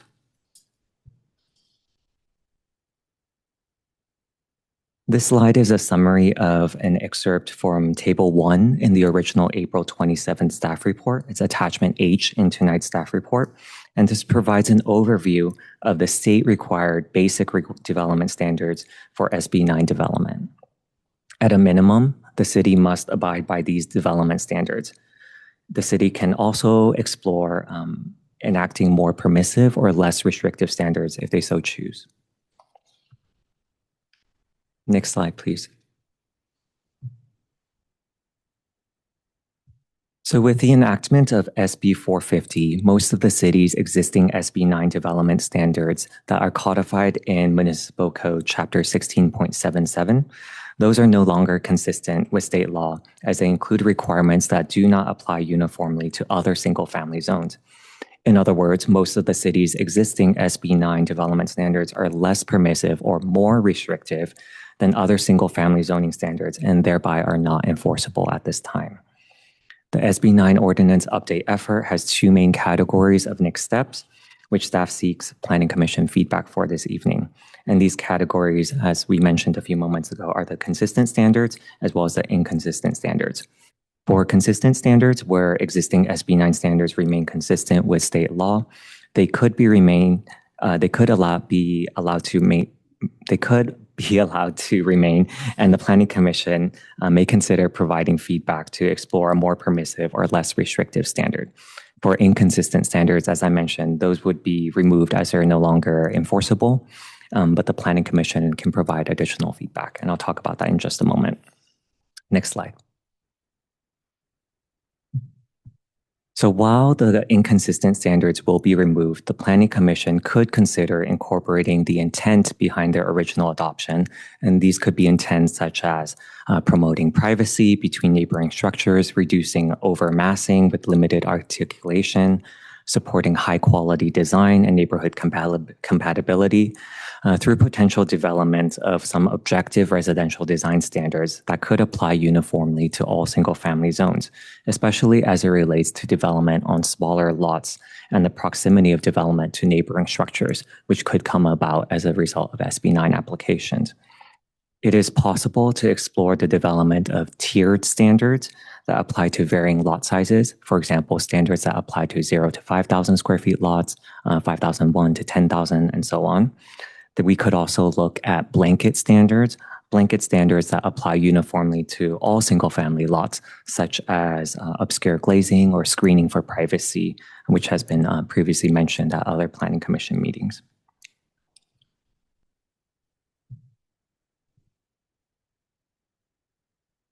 The Planning Commission is requested to provide this feedback regarding the potential development of these objective development standards.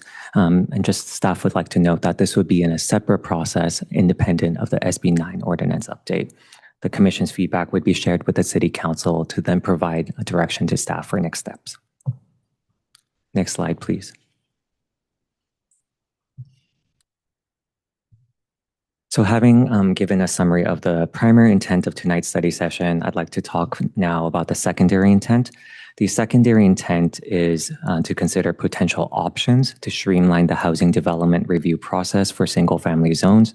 There has been community interest over the years in modifying the use permit requirements for development on substandard lots. The use permit process, in a sum, is a discretionary process that requires a public hearing for development projects, similar to a design review. Complementary to the intent of SB 9 and SB 450 to streamline housing development in single-family zones, staff has preliminarily identified 2 use permit requirements or use permit triggers for discussion. The first option is to consider removing the use permit requirement for development on substandard lots. And the second option is to consider removing use permit requirements for establishing the FAL or the floor area limit for lots which are 5,000 square feet or less. Next slide, please. So tonight's study session provides an opportunity for the Planning Commission as well as the public to provide some preliminary feedback. Staff will collect these comments to inform our future review and consideration of these amendments to our municipal code. As a reminder, the primary purpose for this evening is to update the SB 9 ordinance for consistency, and then we also talk about that secondary intent as well. There are some additional questions and items for the Planning Commission to consider that are shown in your staff report, and we can pull them up on the slides if helpful. In sum, the Planning Commission is requested to provide feedback for the existing SB 9 development standards, as well as desirable next steps. Specifically, are there basic SB 9 development standards that could be explored with the intent of being more permissive or less restrictive than state law? That's an option. The second request this evening is for the Planning Commission to provide feedback on interest to modify or remove the use permit requirements for development on substandard lots and FAL establishment for lots which are less than 5,000 square feet in area. And this would be through a separate process than SB 9 ordinance update.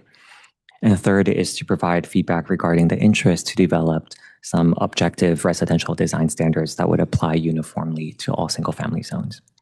With that, I'll pause the presentation and we are available for your questions. Thank you. Are there any further clarifying questions before we move to public comment? Mr. Ball, can you please open public comment for this item? Thank you.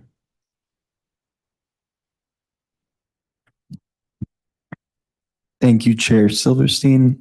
At this time, if any member of the public in the council chambers wishes to provide a public comment on this item, please provide me with your comment card from the back of the table.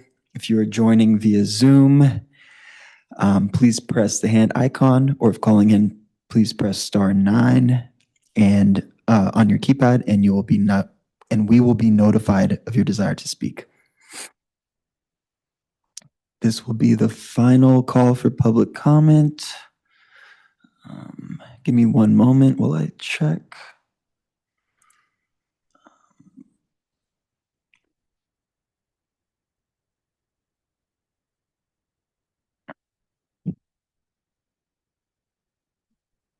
Okay, it looks like we don't have any public comments. So we can move on. Great, we can move to commission discussion. Before I ask for any specific comments, I wanted to make a note of procedure. We had a conversation last December about, we had a study session about ADUs that then we kind of talked about generally what we wanted, and then that came before the Planning Commission in terms of a formal recommendation, which then went to City Council. And as part of that discussion, there was a little bit of ambiguity on the level of formality to which those recommendations came. And I think there was some question on why wasn't my recommendation considered versus another one, and who agreed to what. And so if any commissioner feels strongly to formalize their recommendation to staff about this process, then I would encourage them to make a motion that we can vote on. That motion would purely be a formal recommendation to staff that we think you should incorporate X, Y, and Z in terms of either a floor limit for less than 5,000 square feet or anything there. And so that is a mechanism that we can use in order to make our recommendations official as opposed to colloquial. Can I jump in? I looked up the definition of an action in the Brown Act, and it is a collective decision of the majority of the board made on a order, motion, resolution, or ordinance. So in this case, I might recommend actually that we frame if you want a way to organize the recommendations, basically, you want a way to some way to formalize, I might recommend doing a straw poll as opposed to a formal vote, because I do think when looking at the definition of an action, if there is a motion and a vote, I think we might be, when I looked it up after we spoke, that we might be outside the scope of that based on how it's agendized. So I think a straw poll, like, hey, a non-binding show of hands could be okay, but not a formal vote. Fair. If any commissioner feels strongly that they would like their recommendation or piece of feedback to be heeded more stringently, then feel free to ask for a straw poll among the commission in order to ensure that we as a collective body generally, although not structurally, support said recommendation. Commissioner Sillen. Thank you. So if we go that route, do we need some sort of commitment from staff that based upon the straw poll, it will be included in the minutes or what have you? Anything can be included in the minutes, and we can ensure that. Staff would not be able to guarantee that anything we recommend would therefore be incorporated into the next round of recommendations, although I'm assuming they would hope to, but I don't know if that would be a formal commitment. Well, I guess when you're talking about the ADU example and what the issue was there, I mean, from what I think I'm referring to, maybe the staff report that summarized the previous meeting and said, like, okay, these are the things that commissioners wanted. And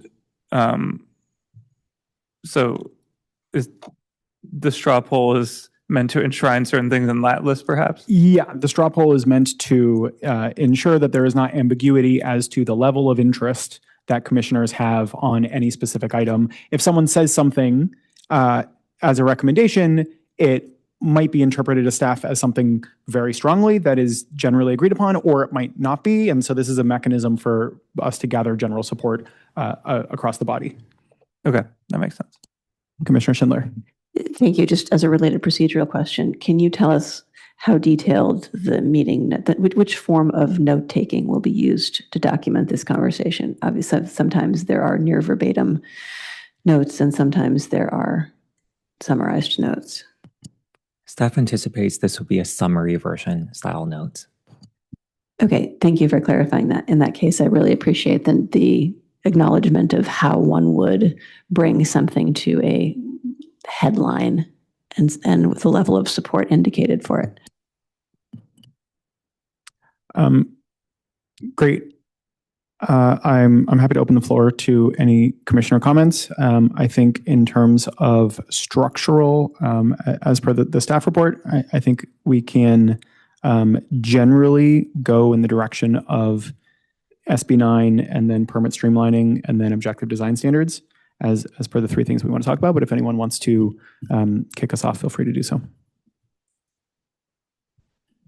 Commissioner Sillen, thank you. Thank you.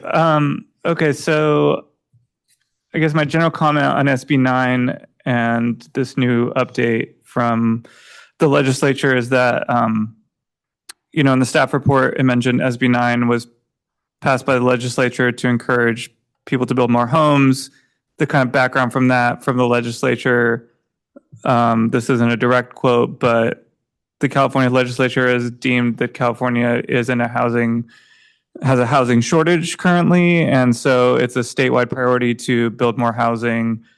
of different kinds in different places. And so I personally agree with that position. And I think that while when we talk about RENA goals and big numbers in regards to RENA goals, often it's tempting to think of, bigger buildings as the way out of our housing shortage. But on the other hand, bigger buildings, and the other thing is, we just reviewed downtown and found out that we're expecting negative square feet downtown. I saw another report that Palo Alto has, in their downtown, approved like 5 new housing units in the past 8 years. So there's just been very little building going on historically for decades. And so if we put all of our RENA units in one tower, it'd be a huge tower. But even if it was a number of towers, that's a big change to the community. Something like SB9, I believe, is a way to kind of add more housing units in a more relatively gentle fashion. I don't think, if you own a single family home and you're next to one of these lots, you might not agree with that position. But as a general sense, we're talking about projects that, if you take a lot and you look at how much square footage is allowed on there right now, SB9 is not materially, it's not saying you can do triple that, you can build something 3 times its high. It's generally saying you can build something about that size, but instead of 1 housing unit, it can be 2, 3, or 4. And so I think that we as a city should be receptive to those types of projects as a way to slowly increase density around the city rather than having, big proposals that put it all in one place. And we may still see those proposals. I'm not saying this will make them go away, but I'm just saying this could be another way to sort of show our commitment to adding more housing in the city in a number of different ways. And I'm encouraged by, the staff data, even between the previous meeting when we continued this item and this meeting, there have been 2 new SB9 projects. It looks like, even before we're updating the ordinance to be in compliance with state law, there are people taking us up on SB9 projects. And we're seeing something like a 3x increase in housing units on a given lot versus what you would build if it was just, the way it is now, a single family home lot. So yeah, in general, I just wanted to state that I'm supportive of SB9 projects. I think they're generally a positive thing. And what I would like to speak about tonight with other commissioners is how, as the staff report mentions, how can we potentially be more flexible than what the state minimums are? Oftentimes the state law says, this is the minimum, but you can go over that. And I think here we have an opportunity to do that as a city, to sort of lean into this type of construction. And I have some ideas, but I'll let others speak before we get into the details. Thank you.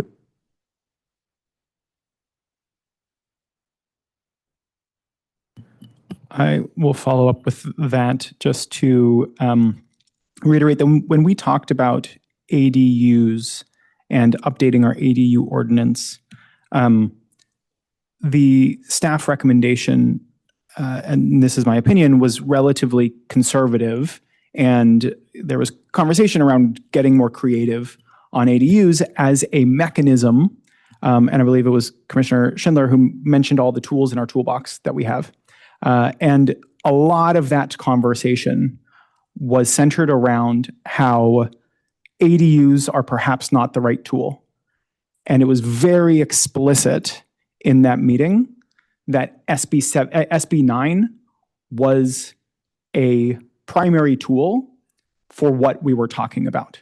And there was a lot of justification on why we might want to be conservative with ADUs. And that justification was very explicitly, SB9 exists, lot splits are the reason. We can go use that avenue as the mechanism in order to increase density. To Commissioner Sillen's point, not with big in single projects, but throughout Menlo Park. And I want to remind the commission that that's what we've told ourselves is SB 9 is the opportunity we have in order to do that. And I hope we don't squander it.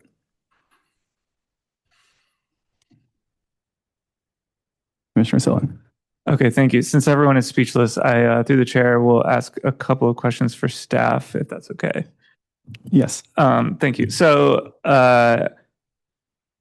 Mr. Chan, yeah, I was just hoping you could give us a bit more background on the projects that have come in thus far. And yeah, full disclosure, we did correspond over email regarding this, but I think it would benefit the rest of the commission and the public to hear some of this information, which is not always available. Not every homeowner is going to come to the city saying, here's exactly what I plan to do with these units. But yeah, I think, again, going back to what I said, my desire would be to see every single person taking advantage of SB 9 doing the maximum number of units, which would be 4.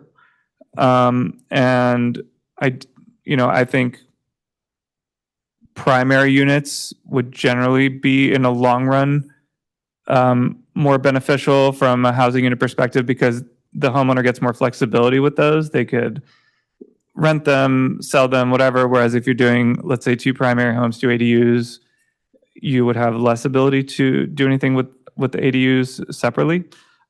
So my question is, yeah, what information can you give us as to the intent of homeowners that are applying for SB 9 projects? What are they planning on doing with the units once they're built? And if there's any color you could give as to why folks are opting for the configurations that we're seeing. For example, it looks like most of them are not doing a condo map, which tells me they're not, at least it seems like they're not intending to sell each unit separately.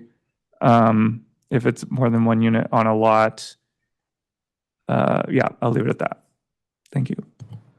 Thank you, Commissioner Sillen, and thank you for your advanced coordination and communication for these questions. So some of the things that we corresponded about, you asked about the intent for some of these SB 9 related applications. So generally, when applicants come to the counter, they don't usually tell us everything, which is not unsurprising. But in terms of if I had to break it down into 2 buckets of people that pursue SB 9, it's usually in the intent for multi-generational housing or extra rental income. So those are the big 2 buckets. And if I had to say, like, in terms of like how much of each, and I think it's about 50-50 in terms of interest that is expressed when people come, whether or not those plans, desires, needs change over time, that frequently does happen. But yeah, that's the general sense. I did discuss with other of my colleagues today, and they also agreed. In terms of why, for example, when we look at the approved and active projects overview, why there's only 2 of those projects on that list, which have 4 primary units. Those projects came in before the SB 450 update when there were some more strict standards. So that might be a reason why those people developed into the primary unit organization. In terms of like why there are more ADUs than primary units, I think generally people have a better grasp of the ADU ordinance laws, SB 9, and developing primary units. That's something that is, I think, less spoken about, less popular in normal discourse. But of course, we hope to change that with our SB 9 ordinance update and incentivize different housing types for different needs. Thank you. So I wanted to add a little bit more color to my sort of thinking on SB 9. A while back, I was looking into SB 9 as sort of an investment opportunity. When it was just a new law, I thought, oh, it'd be great to look for opportunities to, add homes in this kind of small scale way. The main issues that I ran into exploring up and down the peninsula is that, so first of all, buying a home, a single family home, tearing it down, or demolishing it rather, turning into 2, is still very expensive. So if you're looking at it from a rental perspective, it's often not going to be financially feasible to do that, meaning purchase the home, turn into two, and rent out the second one. You do have to be an owner occupant of the first one, but even if you didn't, it still wouldn't really make sense given the rents and the purchase price. In order to sell it, at least at the time, many cities did not allow condo mapping at all. For example, Redwood City or Mountain View. I think it's great that we in Menlo Park have made it a ministerial process to get the condo map, since we do have, for example, on my street Partridge, there are two lots where, and I live on one, where the homes are mapped as condos, meaning it's one lot, it's R2, there are two detached homes on the lot. Each person owns their home, and they're sold separately. So some cities don't allow that, but Menlo Park does. So then, I think especially since we have those types of housing units already in Menlo Park, I see SB 9 as sort of encouraging that type of housing to continue. One example I give is Harvard Avenue. If you look at our zoning map, it's R2 there's one block where it's R2 halfway down the street. And then I'm not sure what the historic reason is, but we just stopped halfway down. The rest of the street is R1. So that is an example where you might look at those R1 homes and say, oh, well, there's already these other R2, kind of two homes on one lot situations. Why don't we just continue that down to the end of the street? That I think are interesting. And so, yeah, the other thing that starts playing into this is sort of risk.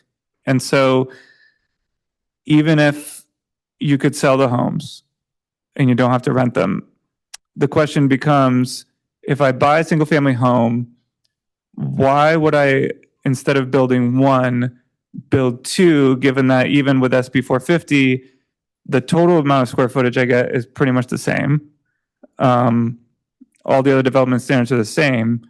So essentially you could have one big house or two small ones. And we know, at least in Menlo Park, people are definitely buying up one big one.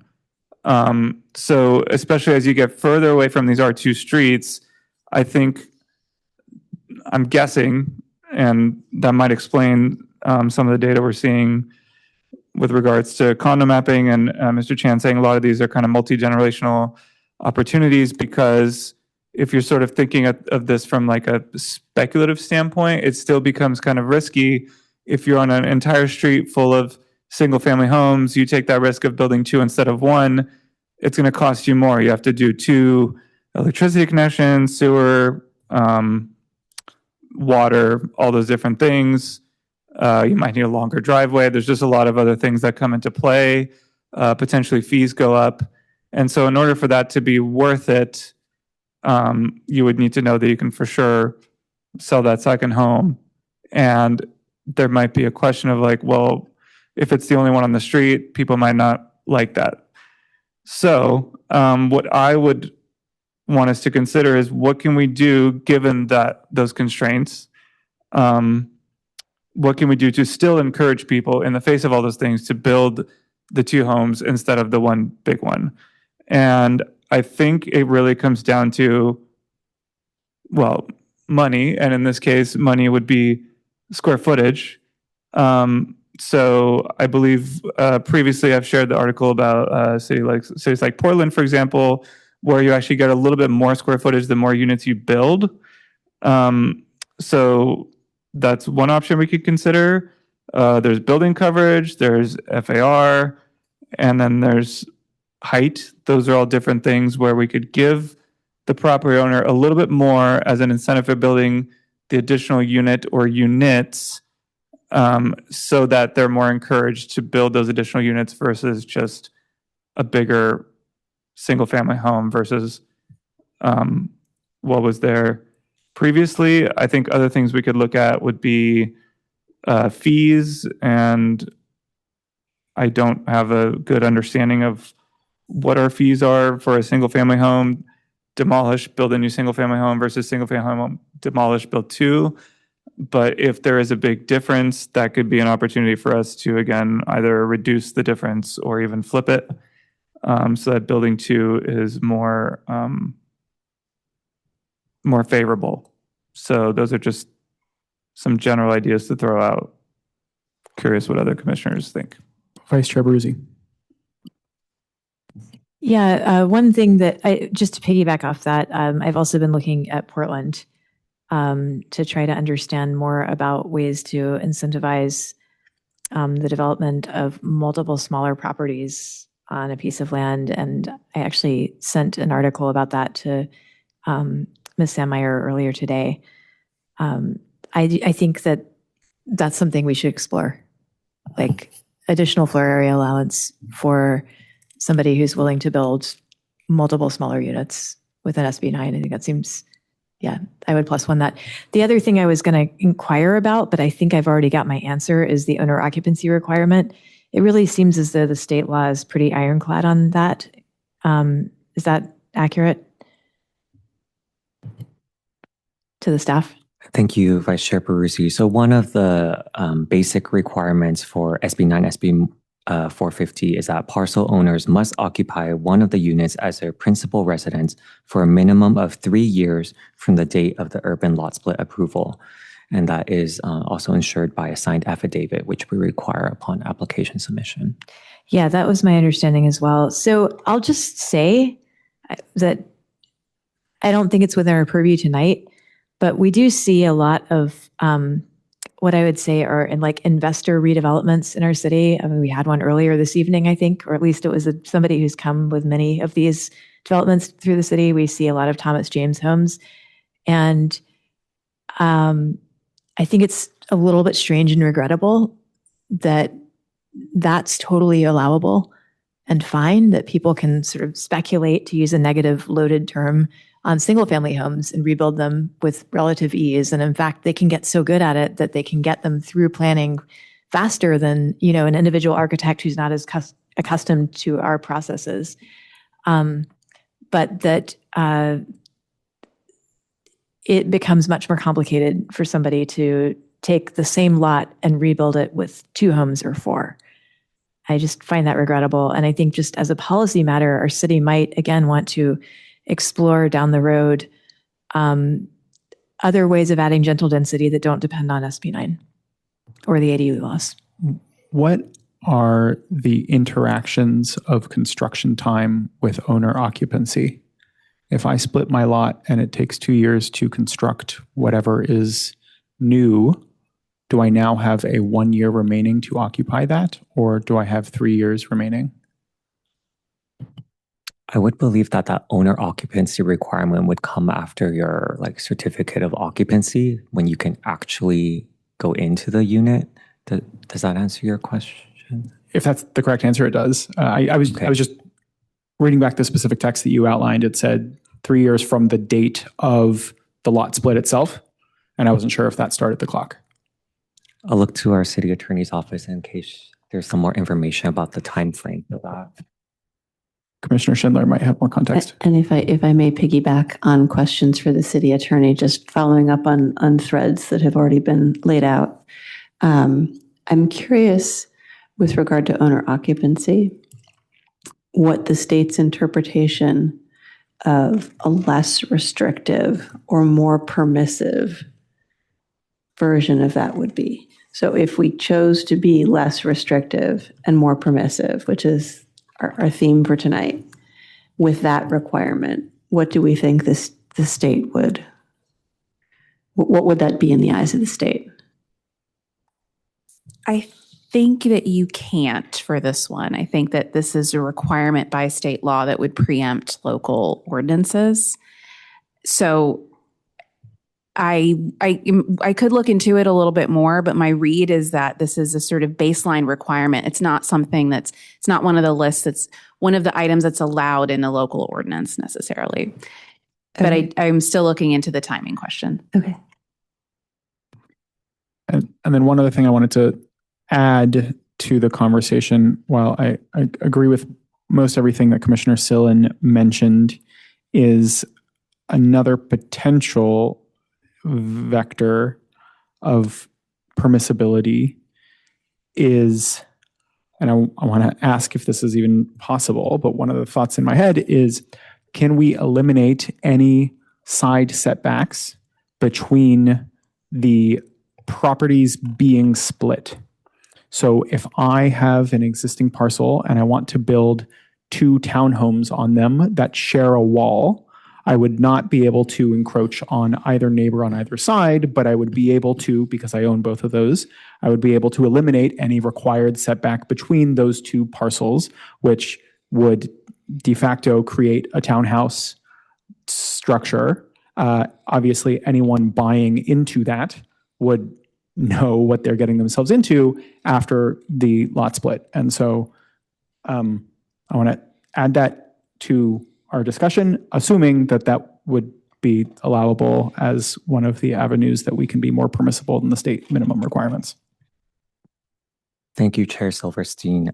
So that is actually already, thank you for bringing that up. That's actually one of already the basic SB9, SB 450 state standards. So taking a look at table 1 in, this would be the April 27th staff report. So on page 5 of that report in that table, it's towards the second to bottom row. I'll just read it because I believe it'll shed some light onto your question. Proposed housing may include connected structures as long as they comply with building code safety standards and are sufficient to allow separate conveyance of primary dwellings. So it is possible for them to be connected. When you say possible, that means that regardless of what we do, that is objectively possible as per any SB9 lot split per state law. That's a basic state standard. Great. Correct. Thank you. Thank you for the clarification. Commissioner Eric. Thank you, Chair. I agree with most everything that has been said by my commissioners so far, and I just want to add some thoughts. Staff, I think, asked for feedback along 3 dimensions, and I'll try and follow that, although these are somewhat interrelated, so it might bleed a little bit. In terms of the feedback regarding SB9, I think all of the things that staff has proposed to bring us into compliance are obviously good.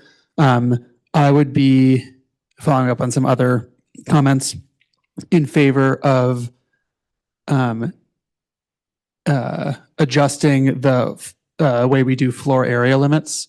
So I sort of asked this in my clarifying question, but just to repeat, currently under 5,000 square feet, there's no limit that has to be done via use permit on a case-by-case basis with Planning Commission. From 5,000 to 7,000 square feet, there's a flat number, and then it scales sort of beyond 7,000 square feet. I would be in favor of basically using that same mechanism to set a floor area limit below 5,000 square feet. So the way it works above 7,000 square feet is you get 25% of the difference between 7,000 and whatever your lot is. And so I would suggest that we do the same below 5,000 square feet. So if your lot was 4,000 square feet, the difference between 5,000 and 4,000 is 1,000, and 25% of that is 250. So your floor area limit would be 2,800 square feet minus 250. And I think that uses existing city processes. And the reason I like that, in addition to, I think, giving a greater floor area limit, is that, and this will be a theme throughout my comments, I think providing certainty in this process in the form of ministerial approvals where conditional approvals would have been true before, I think is good. So I would be in favor of doing that citywide. As it pertains to SB9, and I think some of the comments made by other commissioners, I think we could use that same mechanism to incentivize, for instance, 4 units instead of 2. And so I would be in favor of setting that floor area limit for lots under 5,000 square feet within the city, but essentially reducing the floor area limit by less if you build more than 2 units on your SB9 lot. So instead of taking 25% away from the difference, you could take 10% away from the difference in order to incentivize the type of housing I think we want to see. I will also note that in addition to, I think, this suggestion around floor area limits, I think we should consider making changes for lots under 5,000 square feet to other barriers to development, like setbacks, like the daylight plane, and other elements like that. I think there's an opportunity to follow some of the homework that the state has already done with regards to these things, in particular setbacks. So I think under a certain number of square feet, I would say 5,000, we could look at 4-foot rear and side setbacks that the state specifies for SB 9, and potentially look at a sliding front setback that's not a flat 20 feet, but is instead something like 15% of the depth of the lot. Because I don't want it to be the case that we decide to increase the floor area limit, but then that actually doesn't matter because you run into all of these other zoning blockers. And I think all of those dimensions, this would be my feedback to staff, all of those levers are available to us both citywide, but also in the context of SB 9 to incentivize the type of housing that we want to see if we're being more permissive than state law. Okay, those are my comments, I think, on point 1 that staff brought up. Point 2, I believe, was around substandard lots. We have talked about this, or we have asked about it a lot on Planning Commission. And so I think I'll speak for me that, I think I have somewhat strong feelings on this matter, but we have not had a chance to talk about it robustly because of the Brown Act. So I'd like to, through the chair, ask staff if I am a planning commissioner that would like to see us effectively remove the concept of substandard lots from our city code. You as staff see a lot more development applications day to day than me. You live in this. You are entrusted by everyone in our city to hold a professional opinion about using that experience. What are the best reasons, in your opinion, why we should not remove the concept of substandard lots? And potentially a different variant of that question, which you can answer in addition to or as well, is what are the difficulties that you would foresee if we did that in the work that you do that we do not see and we're not experts in?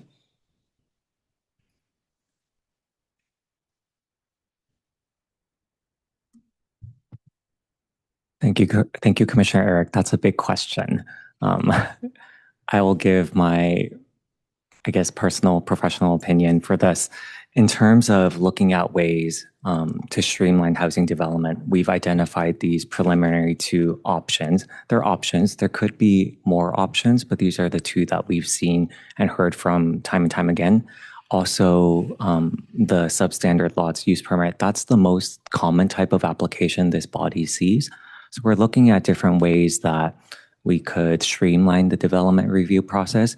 If there's something that could be made from a discretionary process to a ministerial process, generally that results in a quicker time frame, which is sometimes cheaper to develop. So overall supporting housing production.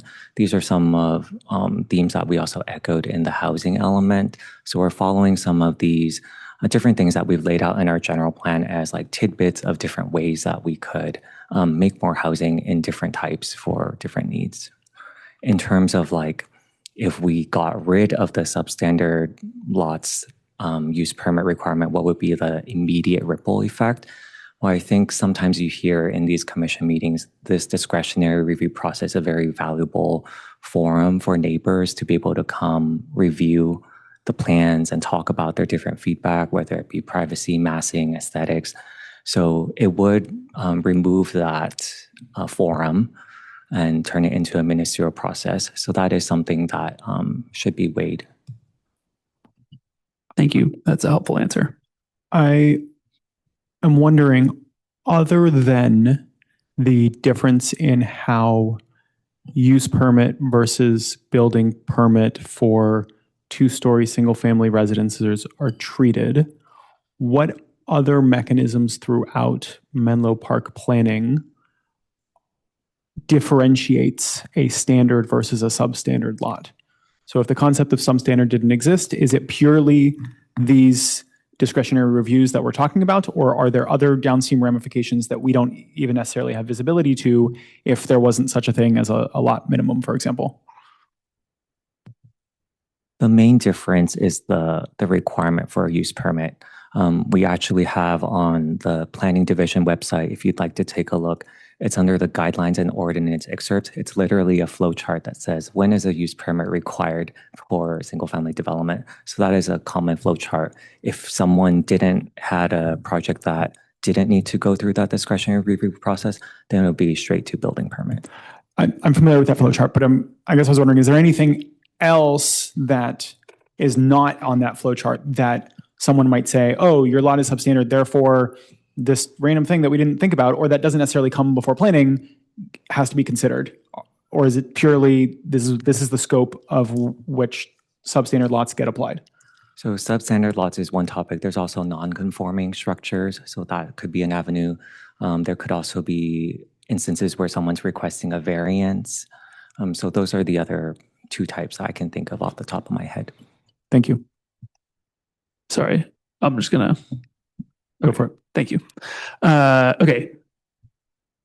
I'll just state simply that I am strongly in favor of removing the concept of substandard lots from our zoning code. I defer to staff on the most expedient mechanism to do that, but I'm in favor of that for two reasons. First, the amount of extra time that it takes for staff, this commission, residents to deal with substandard lots is substantial, and we hear all the time how bandwidth constrained staff is in working on projects for our city, and I am deeply sympathetic to that concern. This commission, for as long as I've been on it, has made it a practice of effectively applying our zoning standards uniformly to substandard lots and not treating them so differently than non-substandard lots for reasons of fairness. And I think codifying that in our zoning code would both be more clear for everyone and also would save a substantial amount of time, which our city needs desperately. The second reason is just an equity issue. I think it's unfair to effectively punish people who have smaller lots. And it is, for those who are listening in for the first time, maybe two of you, there are a lot of substandard lots in our city. The language makes it seem like this is an exception, but almost, certainly greater than 50% of the lots in my neighborhood are definitely substandard, probably more than that. And so I think we're effectively just punishing and requiring more time for those lots. I will say here, and again, I want to be careful how I say this because I don't think anyone who is holds a different opinion than mine is necessarily holding that different opinion for this reason. But I think over time we have asked why this zoning ordinance exists, and I think there are probably several different reasons. But I think if you look into the history of zoning codes in our country and in California in particular, zoning laws around smaller lots have a pretty documented history of being fairly racist in nature, or at least desiring to keep certain people out of certain areas. I think it's impossible to know whether Menlo Park, and when this was created, had that intent or not. But I think it's pretty clear in my eyes that that's something that was very common, and whether or not we looked at that in the specific, if we were even following the zoning codes of surrounding cities or best practices at the time, that would have incorporated, I think, some fairly regressive and regrettable zoning practice. So I am strongly in favor of removing substandard lots. That's point 2 that staff asked for. Point three, which I'll be quick on, is design standards. I have less of a strong opinion on taking up design standards. I think certainty is good. And if other commissioners or the city wants to do that, I'm certainly open to it. I don't think, I do believe strongly that we should not make it a condition of removing substandard lots. The city can take that up whenever it wants. And if we want to, we should. But I don't think it's right to make a robust design standard process a condition of the substandard lot change. You know, in this chicken and egg problem of we don't have time to review the substandard lot policy, but we also don't have time to review our things, then we'd be adding, I don't know, a chicken and egg and a farmer to that. And so I don't think we should do that. But if we want to consider design standards separately, then I have no issue there. I would be very curious as to how my other commissioners feel about all of this. I wanted to run through it just in the interest of getting thoughts out there. Thanks. Commissioner Headley. Yeah, this was super helpful. And through the chair, I was actually curious, Commissioner Eric, if you had an opinion on the floor area, the FAL piece on section 2. Maybe you said it, but I missed it. Can you repeat again your view on that? Sorry, can you? Let's see. So for that second option, my notes here are that staff wanted us to consider removing the permit requirements for substandard lots, which you addressed by saying, let's just not have substandard lots. And they also had, number 2 was the floor area limit establishment for lots less than 5,000. Yes, so I would be in favor, for instance, of establishing a floor area limit for lots less than 5,000 square feet. That is 2,800 square feet minus 25% of the difference between 5,000 square feet and the area of that lot citywide. And then I would be interested in exploring variance to that as a way of incentivizing 4 units instead of 2 on SB9 lots. Commissioner Sillen. Thank you. So I do want to voice my agreement with most things Commissioner Eric just proposed, specifically with regards to substandard lots.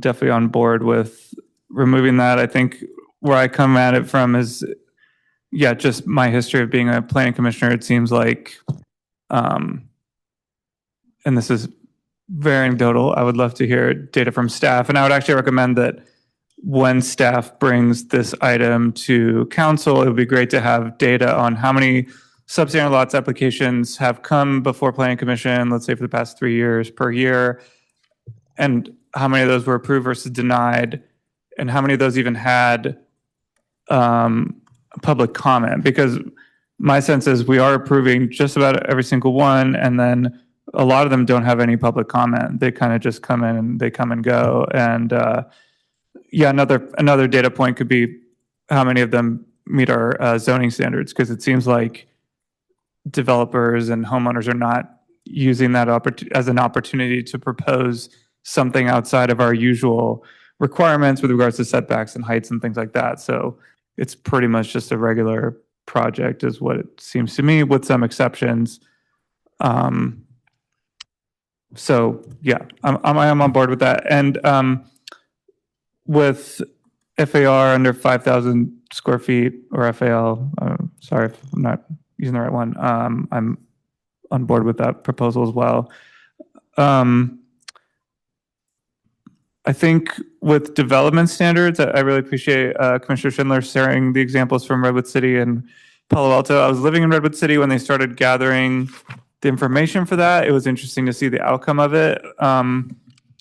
My interpretation of those was that the Redwood City one was, while interesting, it kind of just seemed like general guidelines, please, if you could, whereas Palo Alto's were very specific. And my understanding is for SB9 especially, we have to have objective design standards that are, clear cut. It's not something where you could sort of not be sure what we're requiring. So if we do design standards, I would definitely favor that type where it's fairly specific. I appreciated the amount of detail in Palo Alto's design standards. I wonder what it would take to get to that point. I believe they have a whole separate like architectural review board that might have worked on those. I'm not sure, but I'll say this, I appreciate consistency, and I like when, I think one of the things you notice when you go to Europe, old towns, there's just sort of a consistency of elements throughout a city block. I think on one hand, like, especially in Los Angeles, there is something Californian to the fact of one block having like all kinds of different architecture on it. But I would personally say that aesthetically, when I go through certain neighborhoods in Palo Alto, it is really nice how they all have, certain elements that are shared. And so I can see maybe based on those design standards how they got there. So I would love to see that. I agree with Commissioner Eric, though, that would seem like a huge undertaking, and I would definitely not make that a top priority by any means. And so I just had a few questions for staff through the chair regarding some of these things. So regarding substandard lots, well, first of all, Mr. Chan, I heard you say that these are the most common type of applications you see. I was hoping you could clarify if I heard that correctly and what you meant by that. Is that just amongst new construction, single family home construction, or in general? And yeah, I was just hoping for a little more color as to how much staff time this takes up. And yeah, we do often hear, in council priority setting, there's always limitation on staff time. So I'd be curious to know how much staff time would be freed up by some of these changes. And for members of the public, like right now, homes, and I don't know if this is related to substandard lots or not, they get a notice that there's a proposed project near them. Would that type of process, does that process exist if it's not a substandard lot that requires a hearing? And if not, let's say a neighbor has somebody, I guess, how does staff deal today with projects that don't require a hearing from Planning Commission, and a neighbor has a concern and they're not able to resolve it with the applicant? Is there some sort of city staff pathway for those things? I would just be curious. Thank you, Commissioner Sillen. I'll point to some information that we gathered in our April 27th staff report that might be able to shed some light. So when I said this is the most common type of application, it certainly seems like this is the most common type of use permit applications that the Planning Commission sees. Certainly you see other things like even tonight, the development review agreement and all types of other projects, including this one. But in terms of use permits, the development of two-story homes on substandard lots is the most common. Taking a look at page 7 of the staff report, and I'm referring to that because that's where I have the numbers written down. In 2024, there were 19 public hearings for use permit applications for development of two-story homes on substandard lots. In 2025, there were 18. I think you could generally say between 15 to 20 of these types of applications per year. And then with regard to the establishment of the FAL for lots less than 5,000 square feet, we had 3 in the last 2 years, 2 in 1 year and then 1 in the second year. In terms of noticing, so for projects that don't require discretionary review, there is still a section of our municipal code, it's chapter 16.85, which is notices for single family residential development, which requires staff to provide a courtesy notice for any type of demolition, new construction, and remodels with additions. And this is done to all contiguous properties. So like any time, for example, you submit a building permit application for one of these scopes of works, your contiguous neighbors would get notified as a courtesy. If sometimes issues arise between neighbors, we encourage them to discuss, and usually there's a good resolution that comes out of it. And if there isn't, ultimately it is a ministerial process. So if they meet the building code requirements, zoning code requirements, then staff is obligated to approve the application. Okay, thank you. I will yield to other commissioners. I just want to make a quick note that my math shows that only about 4% of parcels based on the data sent to us by Mr. Chan before the meeting, roughly 4% of parcels, single family parcels are under 5,000 square feet. So that kind of echoes why we might not see as many of those applications before Plan Commission versus substandard lots, of which there are much more as a percentage. Although, sorry, just as a note, we might see more applications for less than 5,000 square feet if we had more certain development regulations for developers. Commissioner or Vice Chair Baruzzi. I wanted to dig into design standards a little bit because probably a number of us have anecdata about how long the review process can take in Menlo Park sometimes, and I'm sure other cities have similar, but I'm not saying this is unique to Menlo Park, but if one has a friend who's been trying to go through redevelopment, one probably has a friend who said, oh my gosh, it just takes forever. And it seems like it's been 2 years now, yada, yada, yada. Is there a universe in which our adopting objective design standards could streamline that process for staff? So I'm curious if somebody's substantially, significantly redeveloping their property, whether or not it's coming to planning. I feel like there's probably typically a lot of back and forth with our planning department. Is that in part because we don't have objective design standards? Thank you for the question, Commissioner Baruzzi. I can speak from my own personal experience, having worked in different cities, also as a staff planner and contract planner. I would say the review times in Menlo Park, they're actually much quicker, if believe it or not, than other jurisdictions that I've worked in, either in San Mateo County or Marin County. Also serving as a contract planner for different municipalities in the Los Angeles region. I think when you hear anecdotes of like processing time being extended, a lot of the times applicants fail to mention that once the city issues them corrections, it's on their onus, on their time schedule to return feedback. And that includes their independent coordination with their project teams. So city staff, we have a responsibility with the Permit Streamlining Act. When you submit something, we review and get you comments back within 30 days generally. Usually it's less than that. Sometimes it takes up to the 30 days, but we always hit that mark. But then from day 31 onward, sometimes that could be 1 month, 2 months, 6 months, a year from the time applicants respond. But then when they respond again, it's another 30-day clock for us to get comments back. So I would say that the comments that our division from planning, building, other divisions, they're not anything above and beyond what other municipalities would do. They're not anything like, I would say, especially onerous or anything, but it just development takes time, and people are motivated to work at different speeds is what I found in my experience. Thank you. And that's helpful context. And I hope I certainly didn't mean to imply that our not at all. Division is uniquely not good at this.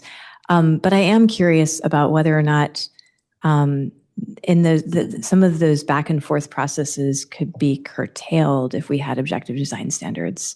I realize this is a qualitative question, but to our city planners, multiple, how much of the going back and forth that you do is partly because we haven't adopted really clear standards as opposed to just other things that would probably still be happening regardless? My honest response is that I think those back and forth, they would happen regardless. Right now, we don't have these objective design standards, and we're at the timelines we're at, which can vary greatly from one project to another. But I think in terms of like how much time could the development of objective design standards add or remove from the development time frame, it just depends how extensive those standards are. For example, if it's like one standard, like privacy glazing on windows, that's something we can easily check for. But if it's like a whole list of things, that can also add to an applicant's development time to prepare their project according to those standards, revise them. So, I mean, typically if there's more rules on the books, then it takes longer to develop an application. You can also see it another way. If there's more rules and it's very clear, it also can give you a framework to develop your project. I think it varies greatly from person to person how how they like to develop their application and the methods that they work at. Okay, thanks. Commissioner Schindler. Thank you, Chair. I'm going to try and structure my feedback aligned with the structure that staff asked for feedback in, following the lead of Commissioner Eric. And so starting with SB 9, then talking about the two components of substandard lots, and then talking about objective design standards. So process-wise, I would be strongly in favor of the next step being draft SB 9 ordinance language rather than another study session. Both of those options were mentioned in the staff report. My reason for that is that I do think there's public value in getting these ordinances updated. I know there's not necessarily an HCD-driven thing. There's not necessarily a legal requirement. But as we all are hopeful for, and has been eloquently said here by many commissioners and is felt by myself, we want more of this.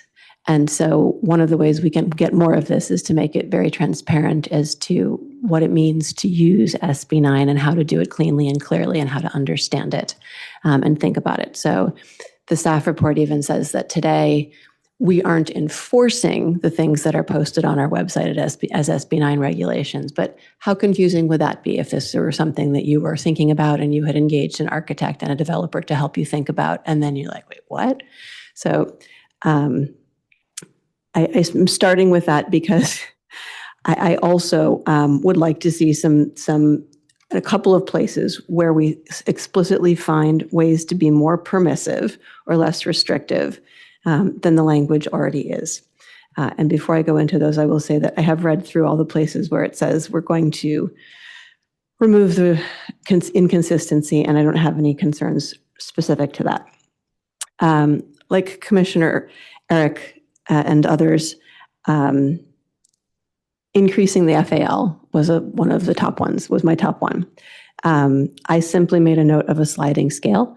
I'm not sure I followed the nuance of what Commissioner Eric laid out, but I appreciate sort of the calculation of it.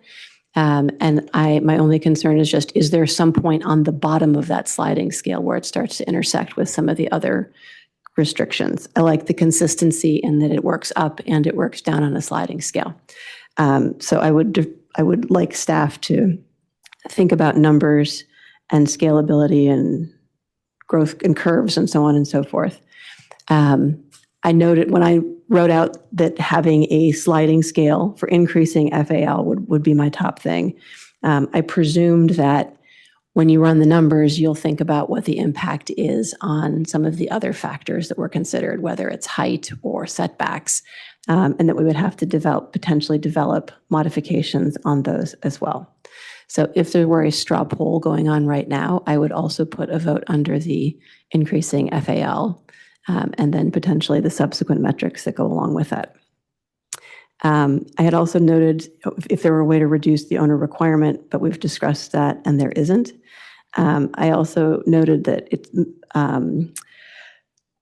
further reducing parking. As it stands today, our language is less restrictive. Our SB 9 language is less restrictive, and the table lays it out as not requiring to be changed. But I asked myself for each of these elements, could we be even more permissive? And so a consideration perhaps is only one parking place per primary unit. That's just an example, but there may be other more creative ways of being more permissive with parking. Okay, I think that was it as it related to SB 9. Okay, we talked about not another study session. As it relates to substandard lots, I appreciate the emphatic discussion about, like, should they even exist? I am primarily focused on should the processes that we are required to have for substandard lots continue, which is, I believe, more similar to what the question that the staff is putting before us. And if by removing these processes, which I'm generally supportive of, it turns out we no longer even need that label in our dictionary, great. But I prefer to get rid of the process first. Our Chair Silverstein said something about what is that one random thing that we didn't even think about related to the definition of substandard? And rather than looking under every cushion to find all of those, I would rather just simply get rid of the primary amount, like the biggest chunk of work that's caused by having the definition, and see if it dies on the vine afterwards. Having the definition dies on the vine. So along those lines, I have unqualified support for what's been proposed about establishing an FAL for lots under 5,000 square feet. The 56% makes complete sense to me. As it was proposed, I'm not fluent enough in what Chair Eric was talking about in terms of a sliding scale as a different opinion, but setting some kind of specific calculation, whether it's the 56% or something slightly nuanced, I'm 100% supportive of.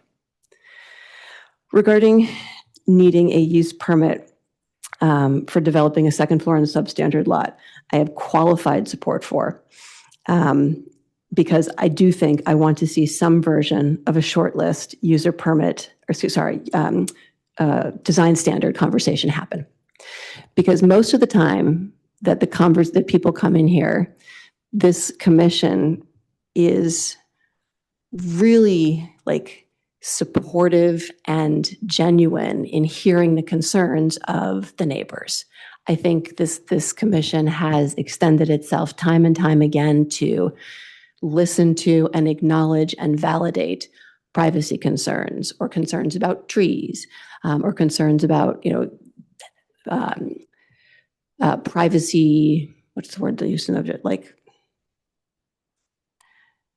vegetation, screening, thank you. And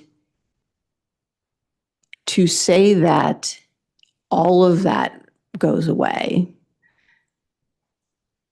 as a thing that the city has a role in feels, I want to talk about it before we get rid of that completely, not as a subjective thing, not as a discretionary thing that we do, but as something that could be in objective design standards. And that's part of the reason that I circulated. So I'll sort of take that into the discussion about objective residential design standards. So to specifically respond to staff's question, I absolutely think this is something that should be put before City Council as a worthwhile project for prioritization of time and resources. Based on my time on the Planning Commission, my gut is that we'll come up with a list of like 5 things. I don't think we need something like the documents that were shared with all of you from Palo Alto, for example. Like, I think Palo Alto document that talks about the fact you can only have, if everybody else on your block has a covered porch, you have to have a covered porch too. Right? That's a step too far, right? You can only have 2 bay windows on an elevation facing the public street. And like, I don't like that. I don't think that's what we should be doing for Menlo Park. But there are some pretty specific guidelines in here about windows on staircases, which we've heard a million times, right? And screening, right? Using plants as screening. And it's explicit. It's spelled out in here. What kind of plants, how often, how much value would it create if 2 neighbors who live next to each other and had privacy concerns could refer to this and use this as a dialogue? Or if city staff could refer to these things and simply say, this is what's required under certain circumstances to ensure privacy between 2 houses. We'll talk about, we don't have to get into Redwood City 1, but I agree with I'm sorry, I think it was you, Commissioner Sillen, who said they were very vague. And they are. But I also think they could be tremendous. Something like that would be a different marketing project for the city. I think it would be fantastically valuable if that were published someplace and people could be like, oh, I now understand. And they could have a more productive conversation before they get to city staff with their architect. This is what modulation could look like. The other interesting thing that I came across in thinking about these objective design standards was, I don't know if folks here are familiar with zoning in Lorelei Manor, but we actually already have a section of our city that has some of these very, very tightly regulated objective design standards about exactly how big your gable can be and how long your horizontal wall length on the second floor can be without a certain amount of modulation. And in this, in these parcels, you can't have a window on the second floor with a sill height under 5 feet without having some kind of opaque glass. So there's already ambiguity in our zoning code that I think we have an opportunity to straighten out, or at least make consistent. Straighten out value judgment, but make it consistent, right? So I would like to see this put before City Council as a worthwhile project to invest in, and I would like to see some of that conversation happen before we completely get rid of direct discretionary review of the substandard lots. But I think that's an objective to get to, and I would like to get there quickly. Long-winded, sorry. Commissioner Sillen. Thank you. No, I really appreciate that direction because, yeah, I think you said what I maybe was thinking, which is, yes, the Palo Alto version is extremely intricate and specific on certain things, but I did immediately notice when I opened that document that they had things regarding, privacy windows in certain situations. If two homes are basically right along the setbacks, right next to each other, there's different things you do for privacy versus if they're really far away. I would definitely be open to considering some basic things for that. I'm guessing staff would be well equipped to give some suggestions based on what we've seen from homeowners. And yeah, I think it does come down to just knowing what to expect, both for the applicant and the neighbors. If it's sort of well-defined, that's a lot better than every time there needing to be a discussion. And of course, you could argue about how to define it. You could define it in a way that favors the applicant. You could define a way that favors the neighbors. But I do think if we had decisions pre-made essentially for some of these things, that could be good. So I would definitely support that. If it's okay with everyone else, I'd like to go back to SB 9 and ask staff some questions. It's okay with me. Thank you. So yeah, going back to some of the things I was talking about that might deter someone from building 2 units, or in other words, incentivize them to go for 2, 3, or 4 versus 1. I was wondering if staff could comment on fees and what the fees would look like, city fees for if someone purchases a single family home lot with an existing home.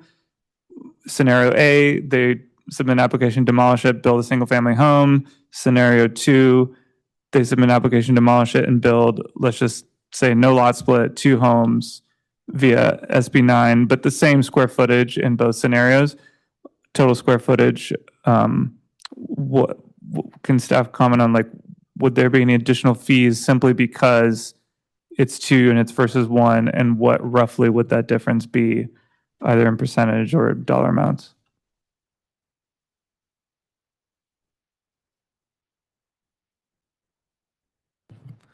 Thank you for that question, Commissioner Sillen. So in terms of general planning and building fees, those would be the same regardless of your units and your makeup. like planning application fees, those are done on a deposit and cost recovery basis. So it's really just dependent on the amount of time staff spends processing your application. And in terms of building permit fees, those are standard and established by our master fee schedule. So they would just scale as you develop. I'll turn to this. I'll also defer to the city attorney's office, who may have some additional information for some other fees. Sorry, you'll defer to what? Could you repeat that last sentence? I'm going to defer to our city attorney's office that may have some additional comment on other fees. Oh, okay. I think this is good unless you have specific questions about other fees. Sorry, I think I need to be reading between the lines. Is my line of questioning somehow out of order? No. I'm just, I would echo what, building permit application fees, and there are potentially, other Quimby Act fees, for example, that apply, and this is something that is with the council's direction. Understood. Yeah, I think maybe what I'm referring to are perhaps, if I'm remembering correctly, could be Quimby Act fees. So, for example, there was a article written a couple years ago about an SB9 project in Sunnyvale where the homeowner abandoned it because in Sunnyvale, by asking to build a second unit that basically treated it as a new housing unit that didn't exist before, which required a Parks and Lieu fee, and at the time in Sunnyvale, that was like $100,000. And if they had just made an ADU, which is what the homeowner ended up doing, that fee didn't exist. So do we have any parks, low-income housing impact fees, like things like that specifically apply to a new unit rather than when you're just doing, take one away, add one more, versus take one away, add two more, so you have one net new unit? Does that make sense?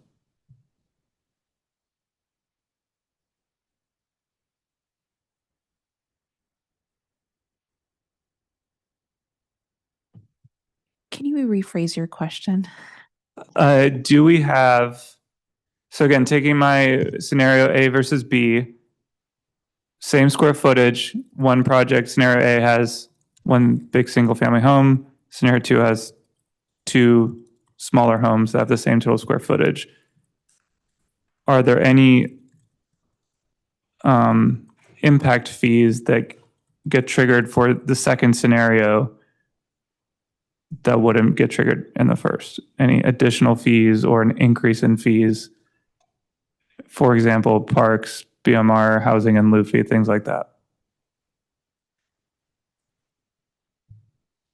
SB9 is silent on these fees, so it might be context specific. So I can look into it now, but it is silent on those fees, and it might just depend on the kind of project. I don't think that like a housing, just would depend. I don't have the list of all the fees that could potentially apply, but we can't, but I will look at the language to see, but my understanding is it's silent on those fees.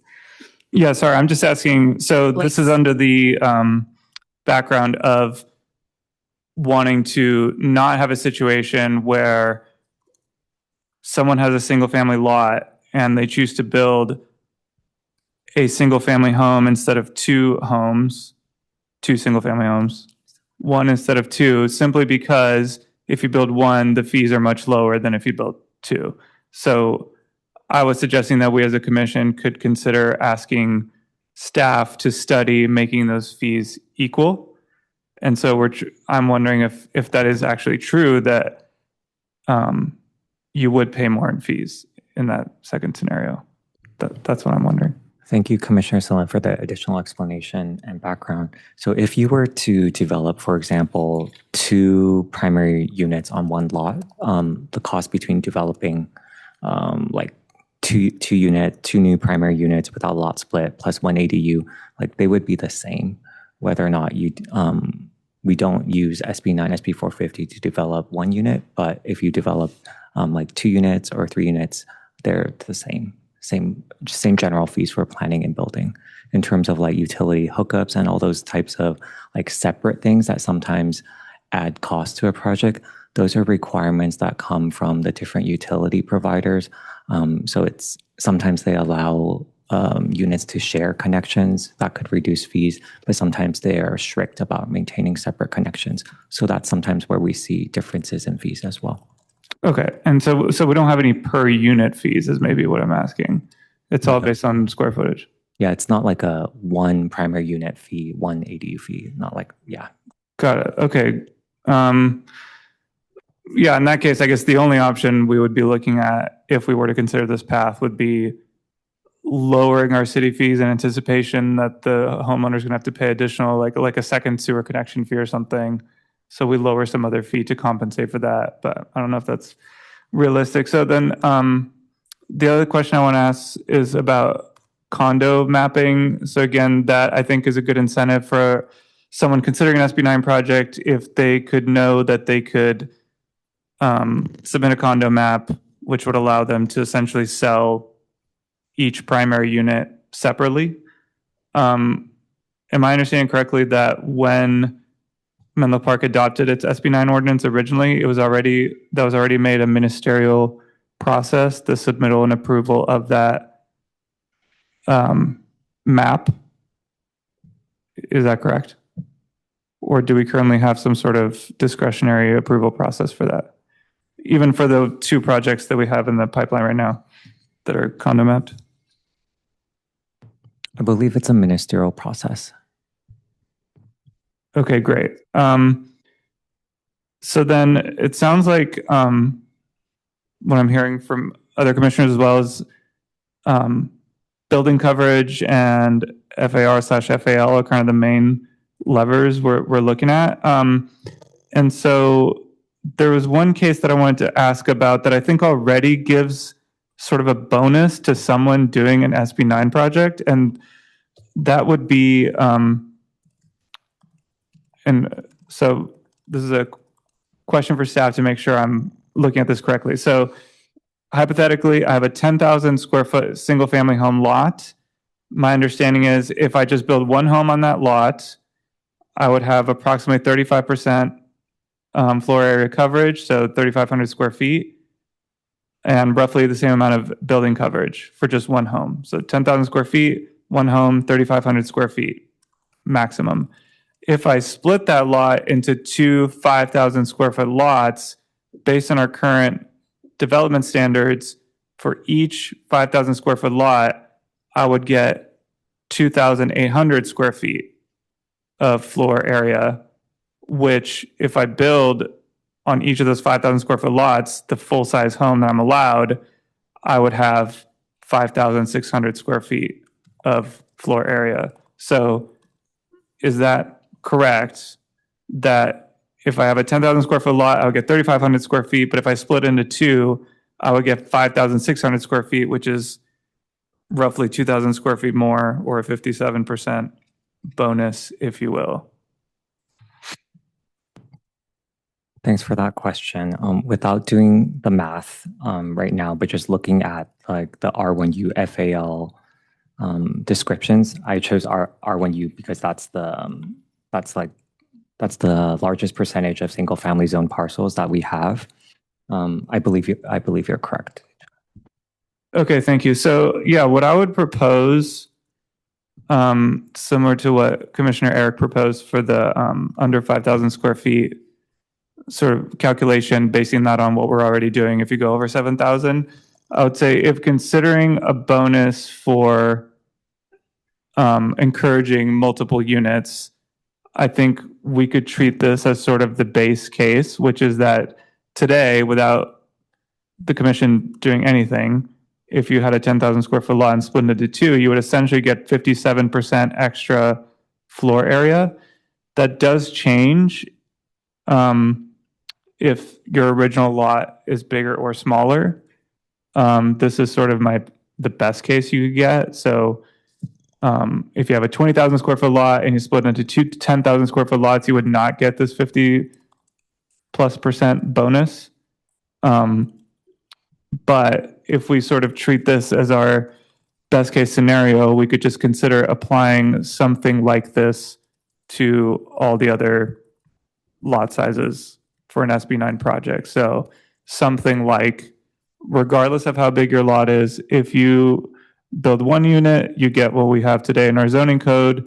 If you split it into two, or if you simply just choose to build multiple units, you could get as much as 50% bonus on FAL. And that would, I think, also should come with some sort of bonus on building coverage. And that's something that I hope staff would be able to assist with. And we could consider, for example, having tiers if we want to, like, if you could do 4, you get the most. If you do 2, you get a little bit less. And if you do 1, you get what you get today. But I would offer up something like that. Curious what others think. I guess height is another one. I think that would be a lot more contentious. So I'm choosing to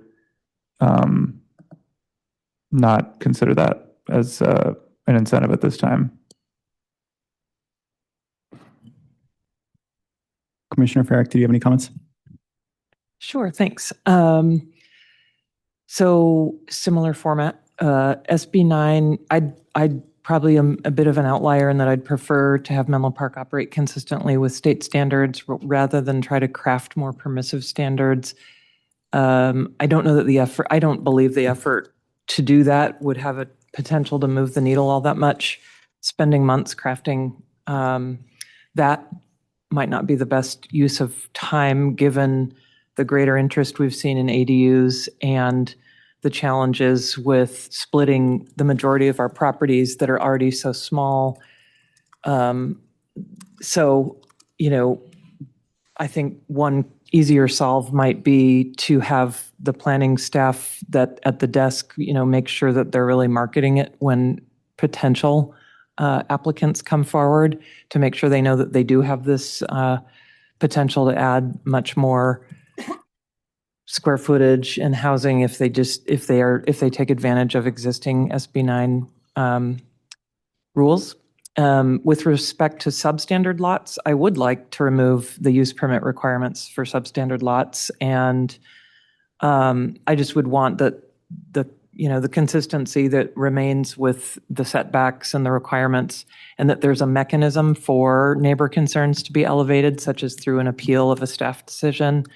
It would make for a faster, more predictable process for everybody involved and save quite a bit on staff time, as has been discussed.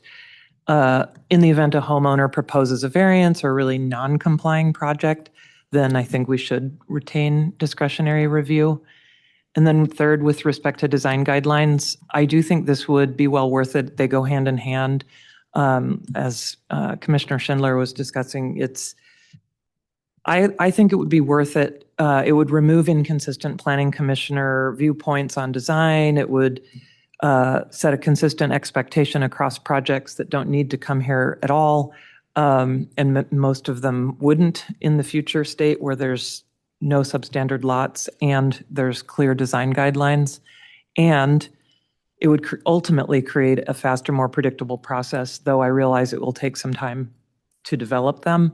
But luckily, we have some great examples that were sent to us. Thank you, Commissioner Schindler, from Palo Alto and Redwood City that may have a nice menu of things that we think are really appropriate given the issues that we now have seen for, many, many projects. And then those that we might not want, that we don't need that level of specificity. So I think those two, substandard lots and design guidelines would be very worth moving forward with. I've been doing a lot of listening on SB9 tonight, and I think there might be merit in making some more permissive. I just don't know that I'm convinced that it's worth the time and effort for the number of potential splits we might get in comparison to the other two things that we could do. So those are my thoughts. Thank you. I'm going to ask for something a little unconventional. Staff, is it at all possible for me to share my screen in the Zoom?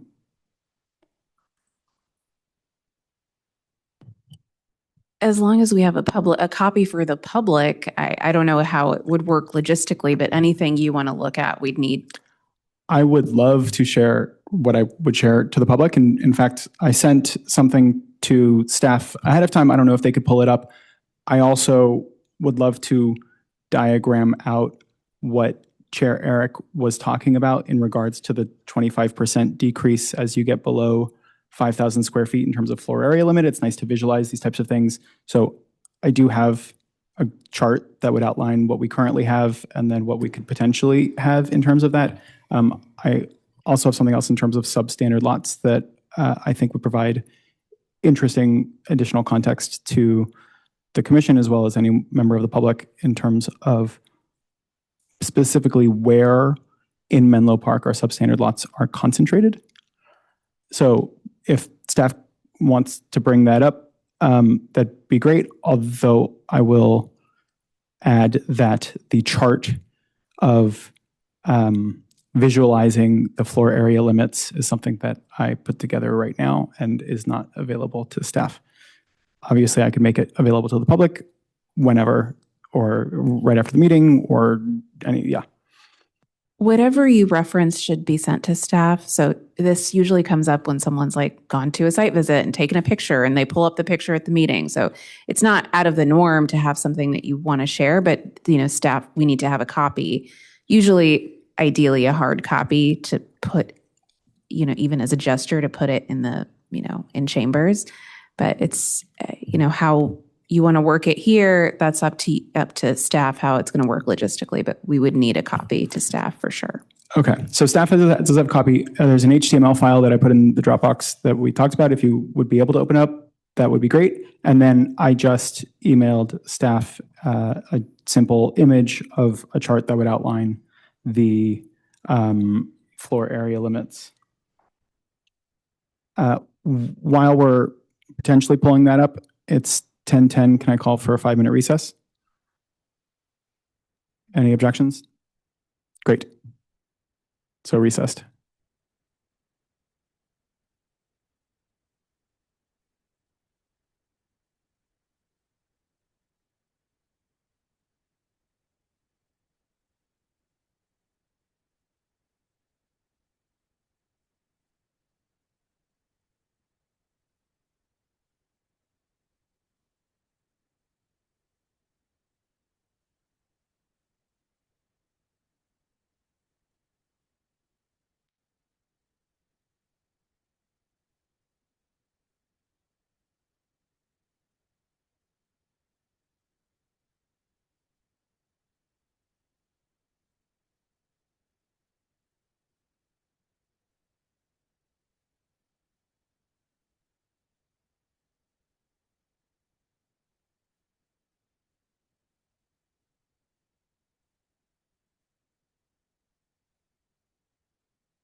No, he wasn't so much. Okay.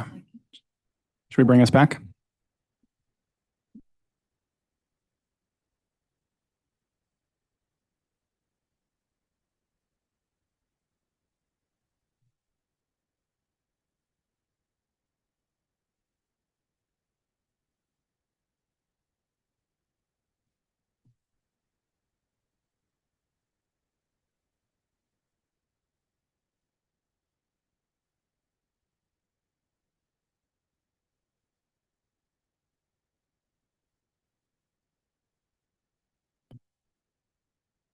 Okay, welcome back to the Planning Commission meeting.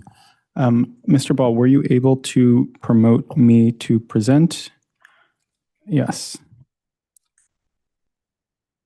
Okay, let me see if this wants to work.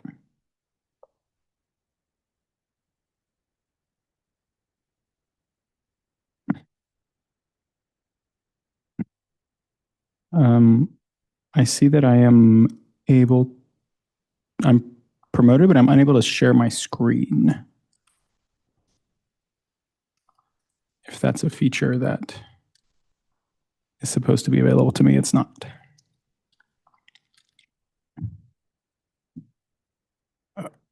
Oh, wait a minute. Okay, we got this.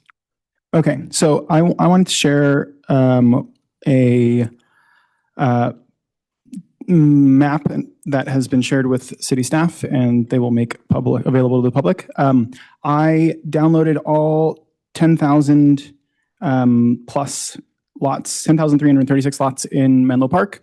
They're all classified by different zoning districts, and then I, for lot area, the specific Menlo Park GIS data has the lot area, and for lot width and length, I had to triangulate that using some math on the geo coordinates. So this is not necessarily 100% objective, but it's pretty darn good and represents, to me, what is a great visualization of substandard lots within Menlo Park. And I wanted to highlight the fact that to what Commissioner Eric mentioned on substandard being an equity issue, substandard lots are not evenly distributed throughout Menlo Park.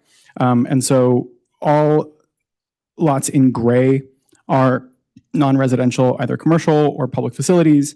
And then all lots in either green or red are residential lots. And as you can see, there are a lot of lots that are substandard. And so any given lot has the area and the width and the depth and everything. And based on that, I'm categorizing things as being substandard relative to the zoning code. And so hopefully people can see that, you know, if you look at the top right, we have Council District 1 has 92% substandard, and then 75, and all the way down to Council District 5, which has 25% of their lots being substandard. And I found this useful. If anyone else finds it useful, it'll be made available to the public. Go ahead and you can play around with this information. And then the second thing that I wanted to just share is what Commissioner Eric was talking about regarding floor area limits and lot area. So what we have right now in blue is currently in the municipal code. If you're between 5,000 and 7,000 square feet, your allowable lot area is 2,800, and that is objective. And then as you go up in terms of lot area, you get 25% of that for your total lot area, and that scales linearly at a 4-to-1 ratio. Below 5,000, we don't allow anything objectively, and it's based on the Planning Commission's discretion to approve, theoretically, whatever we want. The proposal, which I very much agree with, would be to apply that same scale downward from 5,000 so that any given lot would know objectively exactly what they would be able to build on. As you get smaller, obviously you get larger ratios of total lot area to floor area limits. To Commissioner Eric's point, you might run into places where setbacks, front, back, or side, might prevent one from capitalizing on that entire allowable area. So there's a world in which we might want to discuss reducing those relative to lot size as well. But for anyone who might have been confused on what we were talking about in terms of scaling, this is the way that I'm at least visualizing this. Great. Okay. I think I can stop sharing unless anyone has, actually, before I stop, does anyone have any questions about this, either of these two things that I presented? Beautiful. Oh, Commissioner Sellen. Maybe more just a comment that we received the data table earlier today from Mr. Chan outlining what percentage of parcels in a district don't meet the minimum lot area, which essentially makes them substandard. And my question was, which, in addition to that, what percentage of parcels don't meet the requirements of the width or the depth? And Mr. Chan said that would require some more calculation. And I believe what we just saw presented by you was some rough estimate of that. And it seems like, I mean, even here, we're looking at certain districts where more than 50% of lots are substandard, but just based on area. But if you factor in the width and depth, that really drives the numbers up even further. Is that a fair assessment? That is a fair assessment. I have that number. I have all of the data. I have shared it with staff. They can make, I'm not going to show it on the screen because I don't know to what extent they want to make all of this massive data set available to the public. And I don't necessarily want to open that kind of worms if they don't want to. But yes, I do have for every single lot exactly what the width and length is. Comparing it to the zoning district, you would be able to categorize whether or not it is substandard, and if it's substandard based on area or width or length, for example. Yeah, through the chair, if I could just add that we haven't been able to independently verify this through our GIS data, and there are some nuances how width and depth are measured for lots that aren't a perfect rectangle. So I just wanted to note that. But we'll add all this information to the minutes for members of the public who would like to see it. Yeah, none of the data that I'm presenting is considered official or a statement of fact by the city. Yes, Commissioner Headley. All right. Well, I too have been listening a lot tonight and want to address the questions that staff had put forward. So I am also supportive of moving forward with SB 9, that language, to make sure that that's clear for everyone. Jumping to the third piece, I'm also supportive of developing objective residential design standards. I think there would be a lot of good work to do there. And I like the idea of it being like simple and clear and something that everyone can leverage. With regard to the middle one, substandard lots and the floor area limit, I feel like you all have done a really good job of convincing me about, both, let's see, with regard to substandard lots, I feel like you had a really good point about the racist history. And also, I feel like you had a really good point about maybe not removing it entirely from the books, but not enforcing it, I think, as staff recommended. So I'm kind of landing there, like, let's go with what they recommend in terms of not having it come to us just because it's substandard. I'm supportive of that. And then maybe over time we remove the substandard idea entirely and right some historical wrongs. I'm supportive with that as a plan. And I was generally supportive of the floor area limit proposal. And I like how it's been developed in this discussion. So I like the ratios and the scheme that you just showed us. That seems to be a really good way to go. So that's where I'm at with what we're talking about tonight. Thank you. I realize that I hadn't necessarily formally opined on those three elements. Very in favor, I guess going in order of the three different topics. Regarding SB 9, I'm very in favor of updating our code. I would like to make a proposal regarding a topic that's been identified but not necessarily figured out a solution for, which is a density bonus for building 2 units instead of 1 on each of those splits. So by splitting the lot, you're already getting an additional unit because we're splitting 1 into 2. But any given homeowner has the potential ability to build 2 units on each of those without giving a density bonus, as Commissioner Sillen identified. Without giving a density bonus, you are essentially trading 2 small houses for 1 big house. And we've seen in Menlo Park that 1 big house often sells at a premium, and there is very little incentive. And 2 houses are potentially, 2 little houses are potentially more expensive to build in the first place. So you are disincentivizing the incremental housing units. My proposal would be, keeping on the same theme of 25%, to give the 25% as a total floor area bonus to building 2 units on any given one of those parcels. And so in theory, if you are splitting a lot that would originally give you 5,000, or that would originally give you 2,800 square feet of square footage, then you would be able to do 1,400 on each of those under a non-bonus circumstance. And then if you were given an additional 25% allowance, that would move each of those individual units up to 1,750, which, at least when I was looking at that example, seems not unreasonable.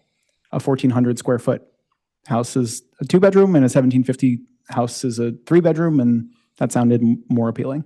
So I would love for staff to, at least when we come back to potentially vote on this more officially, come up with, both explore the 25% bonus, but also if potentially that doesn't work, like figure out what concrete bonus we could give as an incentive for someone to build 2 units on the split lot as opposed to just 1.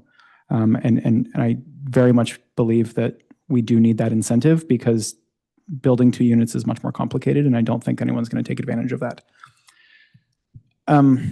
Regarding substandard lots, I disagree with what Commissioner Headley just mentioned on, like, why don't we do the small thing now and then maybe the big thing later when we have the opportunity to do the big thing. And I don't have confidence that we would end up revisiting this ever in the future if, and furthermore to the conversation that I had with staff earlier today, if literally the only mechanism that substandard lots do come into play are whether or not we're requiring them to come to a use permit, then essentially we're talking about the exact same thing in terms of the ramification. I would posit that the removal of the concept of substandard lots is much cleaner when someone goes to the municipal code and looks at a zoning district and sees that there's a lot minimum and says you cannot have a lot that's less than 70 feet wide. And then they think, and then they hear that SB 9 is a thing, but then they might think that it's actually not applicable to them because the lot would be too small or anything. I think that, like, by having that in our code, but then telling people that we don't enforce it is sending a mixed message, and it's also expecting a certain level of education on the nuances behind what it is considered to be substandard. I mean, even the term substandard is a parlance that we are very familiar with and the general community is not. I think that people know that lot minimum, we have minimum area, minimum length, and minimum width is a thing that people might be able to speak in. And if we have that codified in our municipal code, that is very concrete language. And even if, in theory, someone might find out down the road that it's not enforced or it doesn't matter, the code is still there. And if someone was just using that as a reference point, that would be the anchor. Regarding the second point on substandard lots or streamlining is establishing a floor area limit of less than 5,000 square feet. I agree with having a 25% decrease scaled downward linearly. I think that's relatively elegant and obviously very consistent with what we've already established with larger lots. And I think it works relatively well. And then the last thing in terms of design standards, I don't have very strong preferences. I think that design standards can be utilized to excellent effect and could provide a great opportunity to the city to beautify it and establish some level of consistency. I have some trepidation around the length of time it would take for us to get there and the amount of collaboration we would need between the commission, staff, city council, and the public, who I very well know have a lot of strong opinions about this. And when it comes to design anything, then we would want as much feedback, which is much more subjective in nature. And I hope that we would take any process there with care, but with care takes a lot of time. And I want to make sure that we're decoupling these two work streams, but also that time has an opportunity cost. And I'm not at the point yet where I would be willing to say that it's certainly not worth it.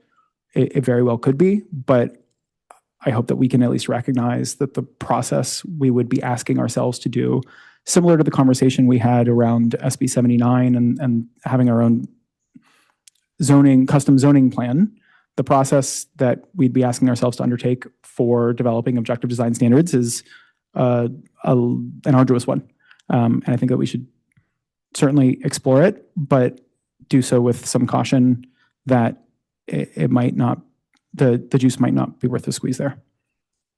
And those are my comments. Yes. So Commissioner Sullivan, if you have something to add, then I'd very much love to hear it. But as Commissioner or as Vice Chair Bruzzi mentioned, one of the things that I would love to get out of this meeting is for a lot of the elements that we've been talking about in terms of formal recommendations on both SB 9 and substandard lots and potentially design standards. If there are any commissioners that would like staff to formally incorporate and for us to get on the unofficial record our level of interest in those different areas, that we should do a straw poll in order to establish our level of interest in seeing those elements back before the commission in a much more structured manner that came from staff and was able to be thought through more prudently and carefully than we are necessarily able to do today during this meeting. Commissioner Sillen. Thanks. I just have one quick comment, and then the second thing I want to do is actually propose a list of things to vote on. Straw poll on. With respect to SB 9, I'm just reminded of the meeting we had about downtown zoning, which was essentially led by a developer who wanted to see change. The developer paid out of pocket to work with staff on a number of changes, and us here on the commission expressed concern that we were caught by surprise and this wasn't being led by the city, and we weren't sure what to make of it. And then on the other hand, we have sort of some of the stuff with SB 9. I mean, like, what kind of bonus to give, or should we give a density bonus, and do the fees matter? I mean, I think that is a case where I would really like to hear from some developers. So I just wanted to throw out to staff that it would be great to have, I don't know, some sort of perhaps developer committee of developers that often do work in Menlo Park that could chime in on things that would actually move the needle versus wouldn't, or perhaps people submitting SB 9 project applications and then rescinding them because it doesn't work the way they expected, or just some sort of information from the real world would be really helpful in terms of helping us make our decision. I'm not saying that we have to do anything the developers say, and we don't have to believe that those are the real things they care about, but I think it would be very helpful to have that information in some form. And I know for the housing element, there was some sort of roundtable between staff and developers that was then, that drove some of the recommendations. So I would love to see that. So that being said, yeah, I would just wanted to suggest for this straw polling, I made a quick list of what I heard people mention. So I'll just throw that to you and you can use it or not. So for SB 9, I think we should probably consider just the general idea of removing the inconsistencies for SB 450. Then it seems like I heard a number of people mention that they would be open to some sort of bonus for building multiple units for FAR, FAL. Specifically, I heard the chair mention a 25% just kind of blanket bonus. I had suggested another way to calculate it, which is using the example of taking a 10,000 square foot lot and splitting it into two 5,000 square foot lots. And that gets you roughly a 50% bonus on FAL today, based on how our zoning code is written. And just using that as a kind of a blanket bonus across the board. So this could be two different straw votes potentially, or we could just kind of leave it more open-ended for staff to look into.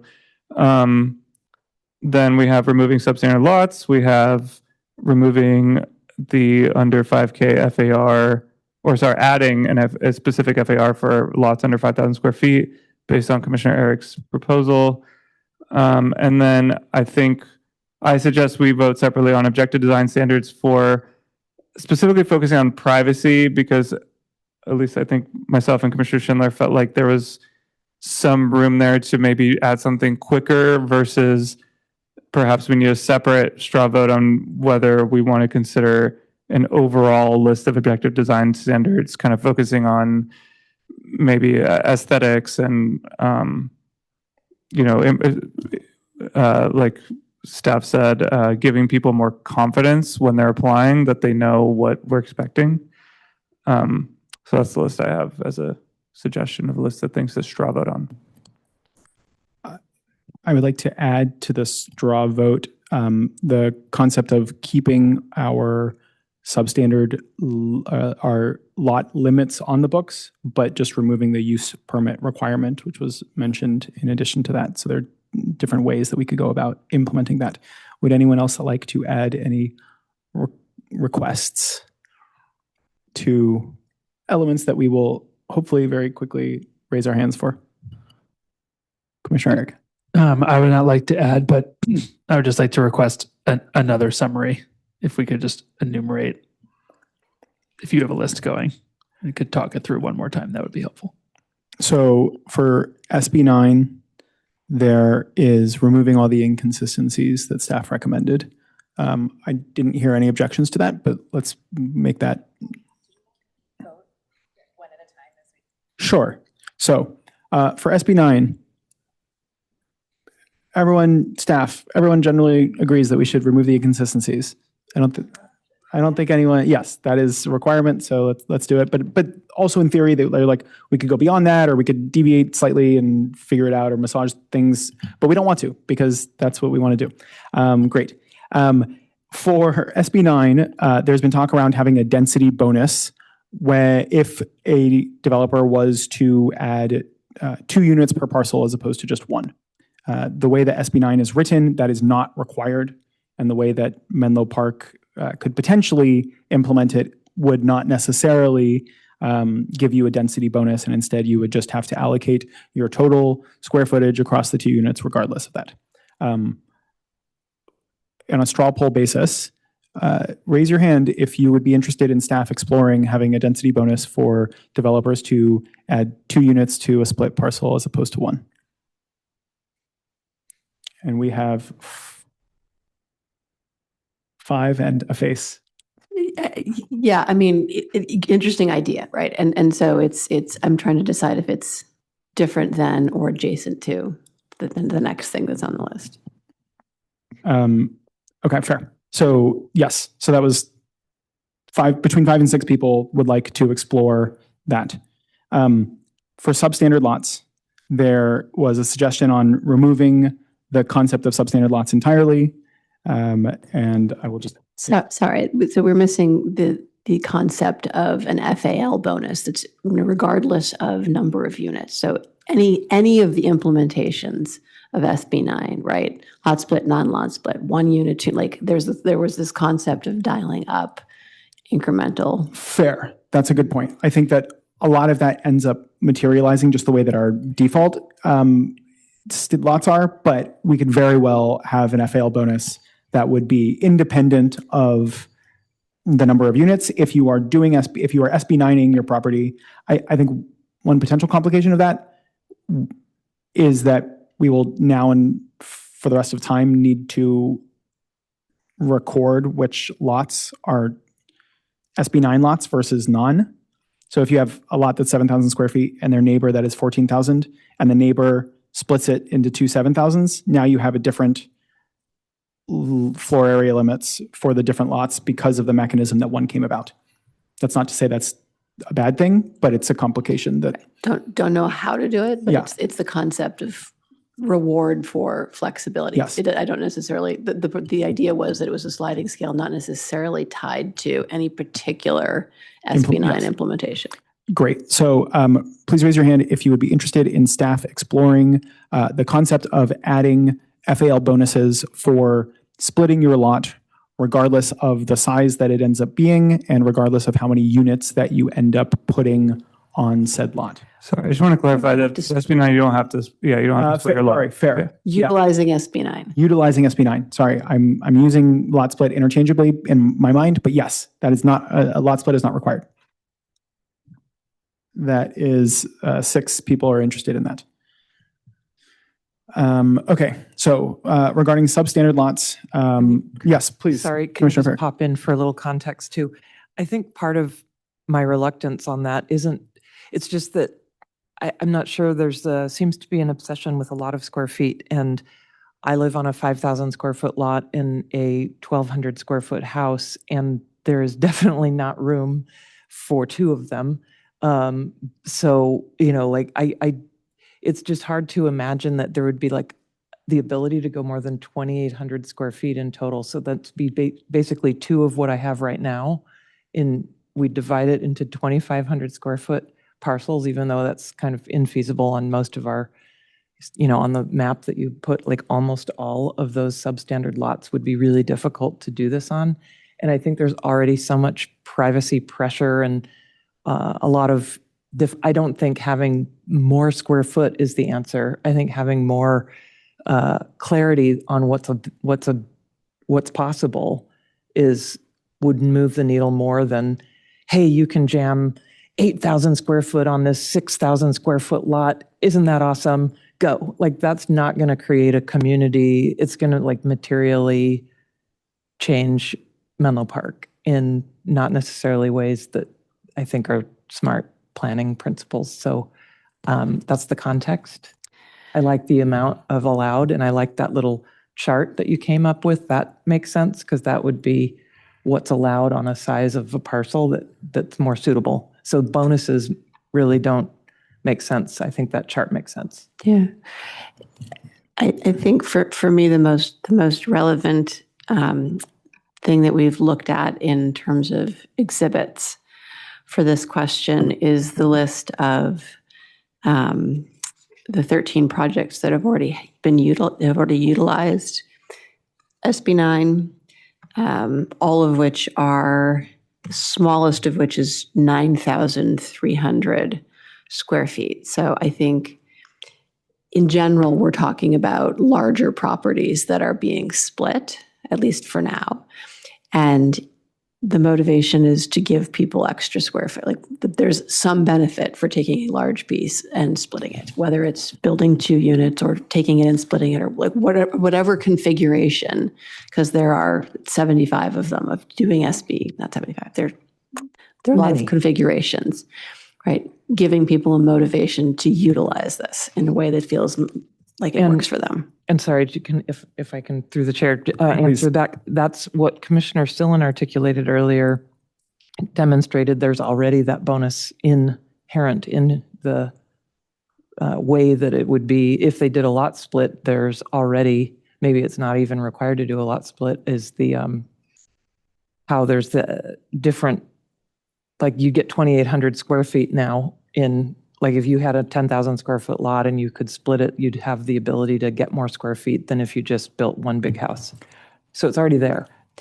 That's in true. some numeric cases. Part of the reason it's there is because 5,000 is still 2,800, whereas 7,000 was also 2,800. So if you had a 14,000 square foot lot and you divide it into 7,000, then you're still getting the exact same as the 10,000 divided by 2, and it's somewhat nuanced. But I think the point is well made, and I appreciate it.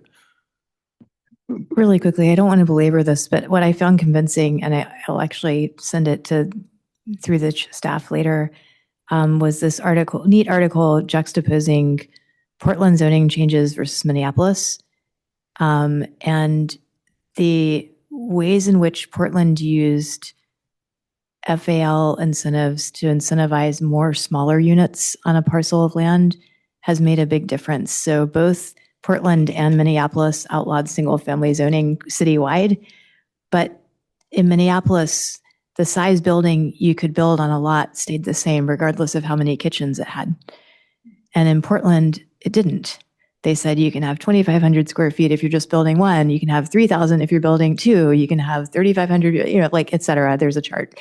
But what they've seen then is, instead of what we're seeing a lot of in Menlo Park right now, which is people shell out for a single family lot and they tend to just build the biggest single family house plus ADU that they can. What they're seeing of is a lot more multifamily missing middle housing in Portland. And that's not necessarily materialized in Minneapolis. And I know the economics in the Bay Area are different from both of those cities, but I'm just very persuaded by the potential, which is why I'm interested in seeing what we could possibly do. Great. So moving away from SB 9 and on to the topic number 2 of substandard lots, I think there were two conversations. One was around removing the concept of substandard lots entirely, which is, for anyone unfamiliar, every single residential zoning district in Menlo Park has a minimum area, width, and length, and this would theoretically remove those minimums so that any given lot would be treated the same. Those minimums today are not legally enforced as actual minimums because SB 9 exists and you're allowed to have a lot of us live in a lot that is considered substandard. And the differentiation, as we've talked about, is on the use permit side. The flip side of that proposal would be to potentially remove the use permit requirement for substandard lots, but keep substandard lots as the concept, because changing them would be a bigger change. And so raise your hand if you would be interested in staff coming back with a recommendation to remove substandard lots entirely.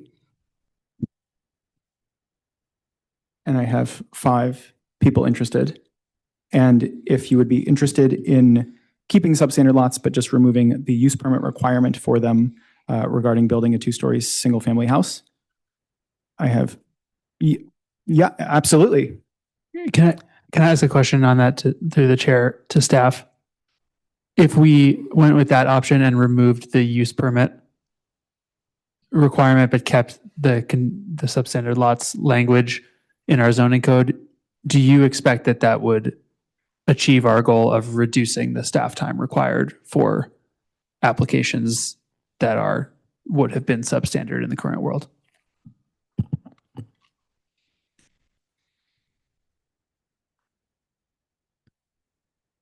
As I understand, that's going to be treated functionally, it's the exact same. My understanding is the same as yours, but I would very much like to confirm that. I'll reiterate my point on, I don't like the fact that it would be in our code and if someone goes to it, but I made that point.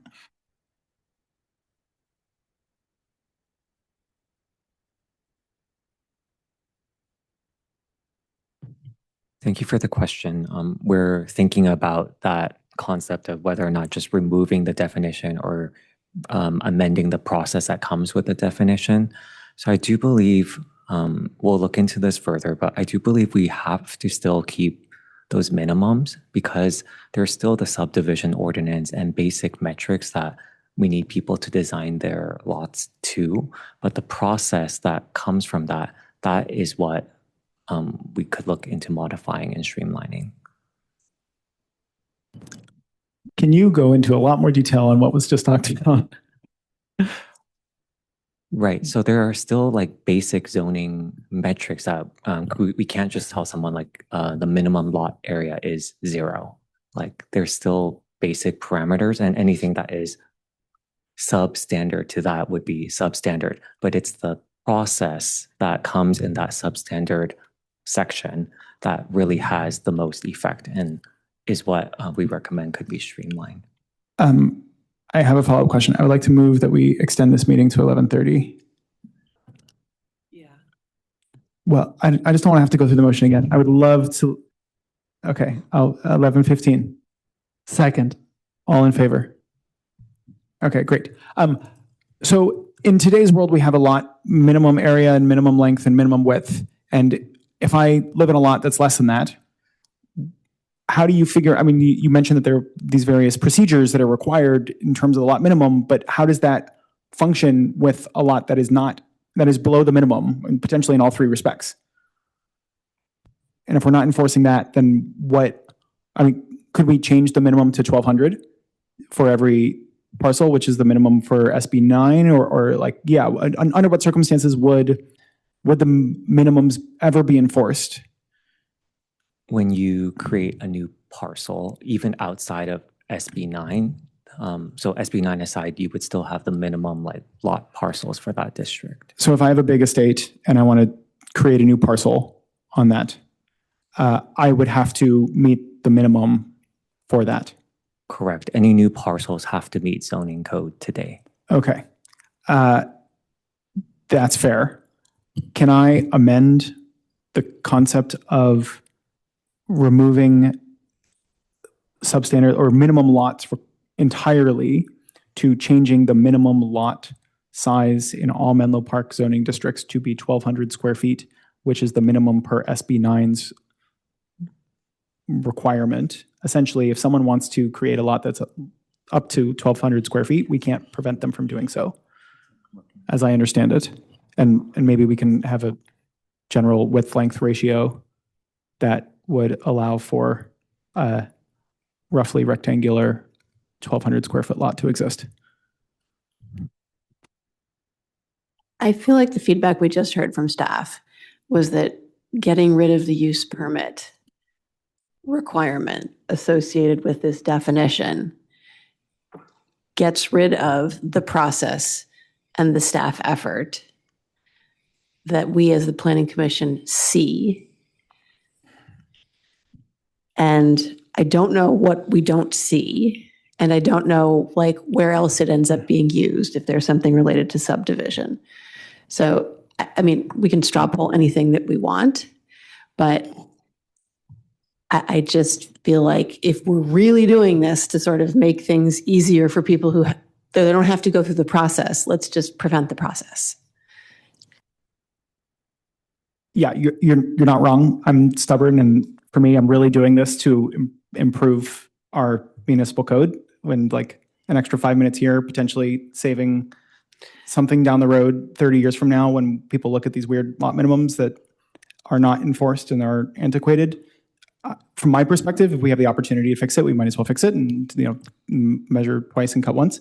But everyone is very welcome to disagree with me. I could be on a useless mission. And I would, if I may, I mean, we can discuss all we want here with the SB 9 ordinance and substandard lot process, but, we can't, that would be a big undertaking. It is also in the Subdivision Map Act and the subdivision ordinance. So there's a lot of downstream impacts that would need to be evaluated that would be beyond the scope of coming back, based on this particular item. So you're free to discuss and that context would be changing any form of minimum lot area, width, or length in any zoning district would require essentially what you just mentioned.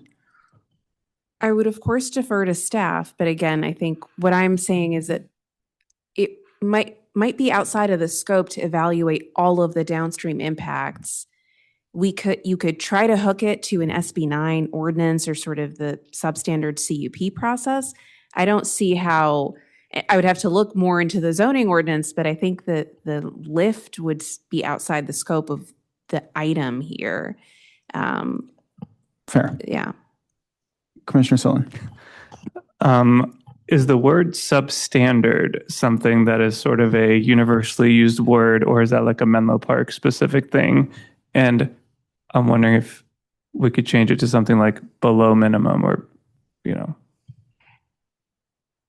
I would, of course, also defer to planners, but I do think most cities have a version of something like this is a lot that's not quite, it doesn't fit what's a standard lot. But of course, you are just from a land use perspective, I think cities try to find ways to solve that issue. It's not a Menlo Park thing necessarily, but of course I would also, again, defer to the actual planners, but I do see it in other cities. It's not uncommon.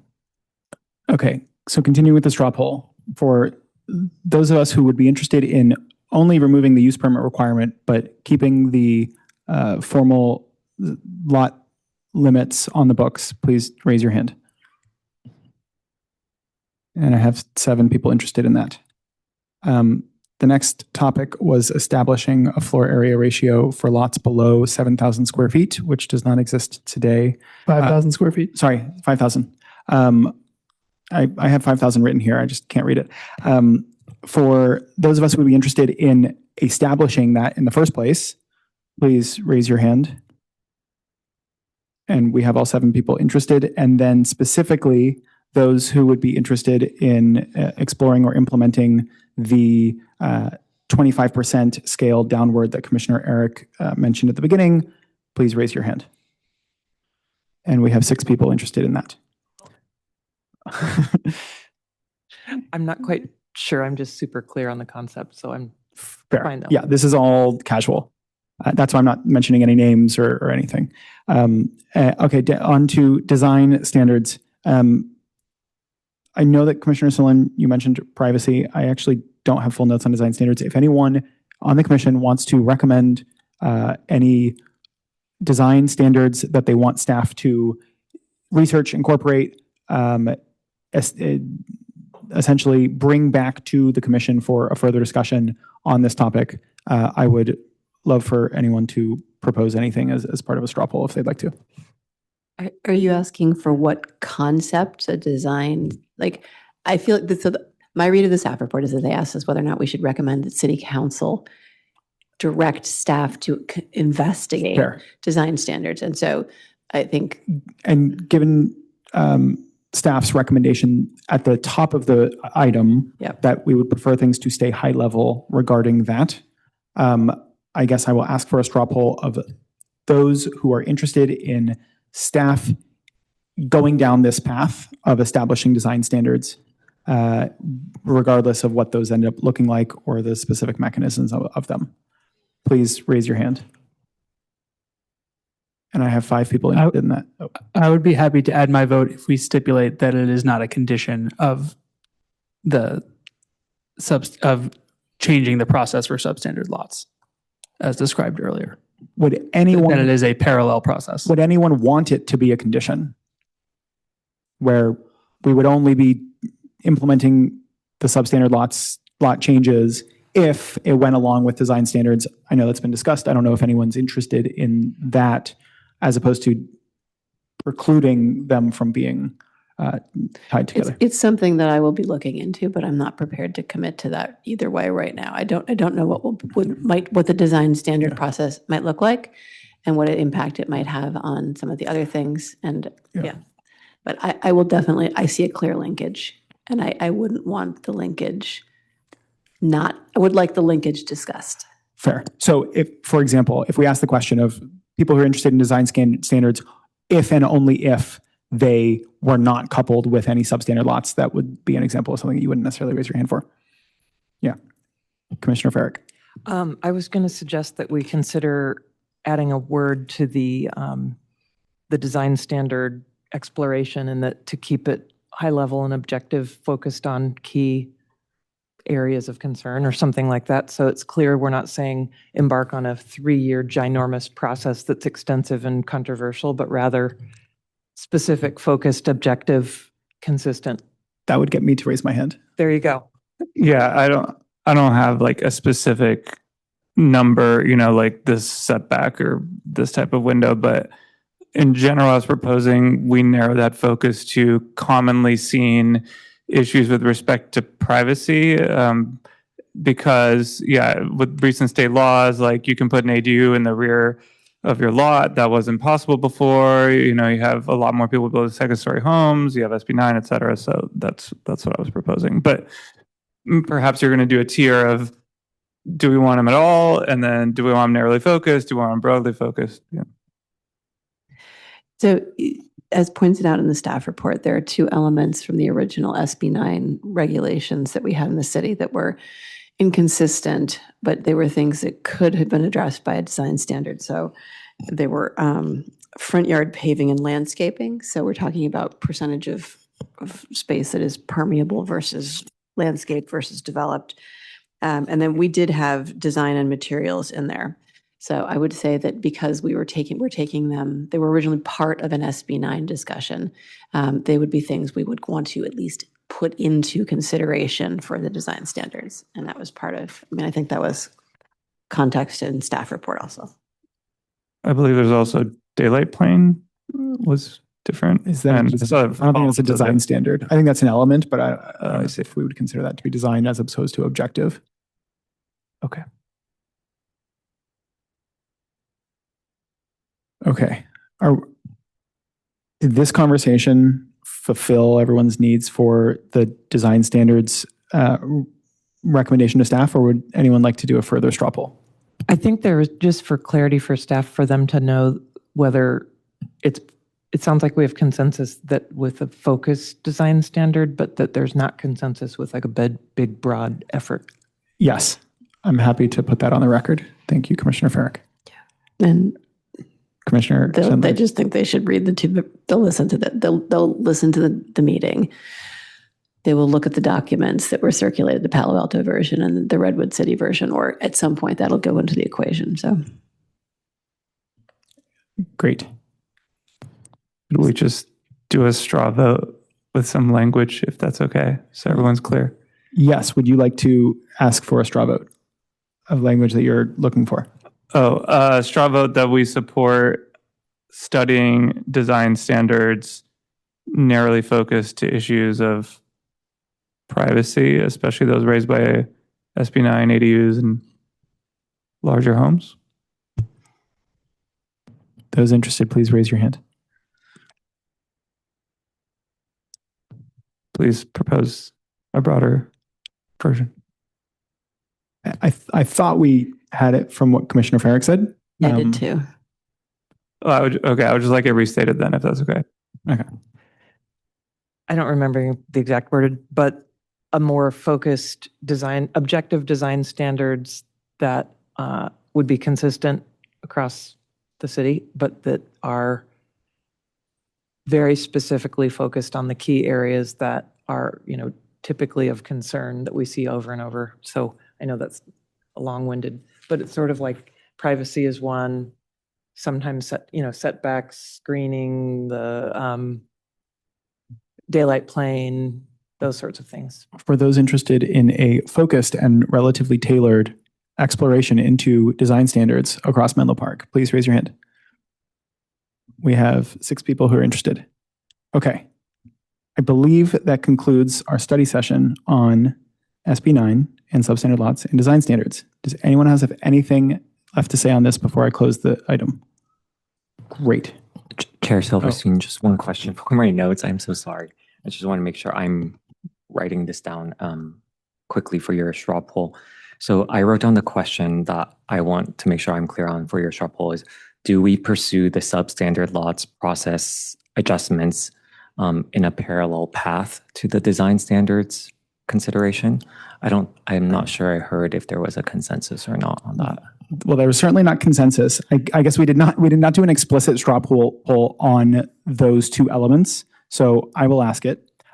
For those who are interested in exploring the removal of use permits for substandard lots and explicitly having that decoupled from any design standards, please raise your hand.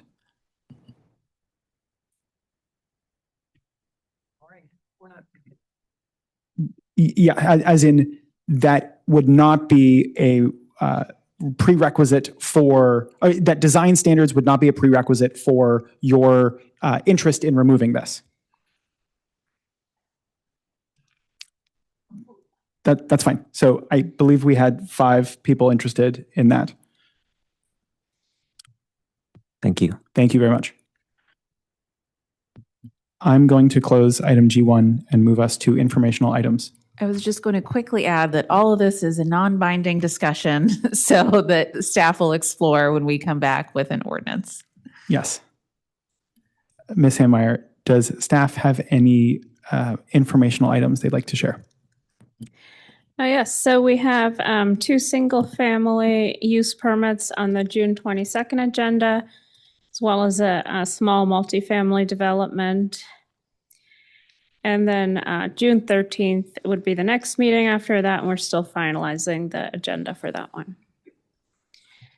And that concludes my updates. Thank you. Do any commissioners have any questions on that or informational items they'd like to bring up on their own? I noted this at last meeting, but I'll be absent for the June 22nd meeting. I will also be absent for the June 22nd meeting. And with that, I'm going to adjourn the meeting at 11:11. Thank you, everyone.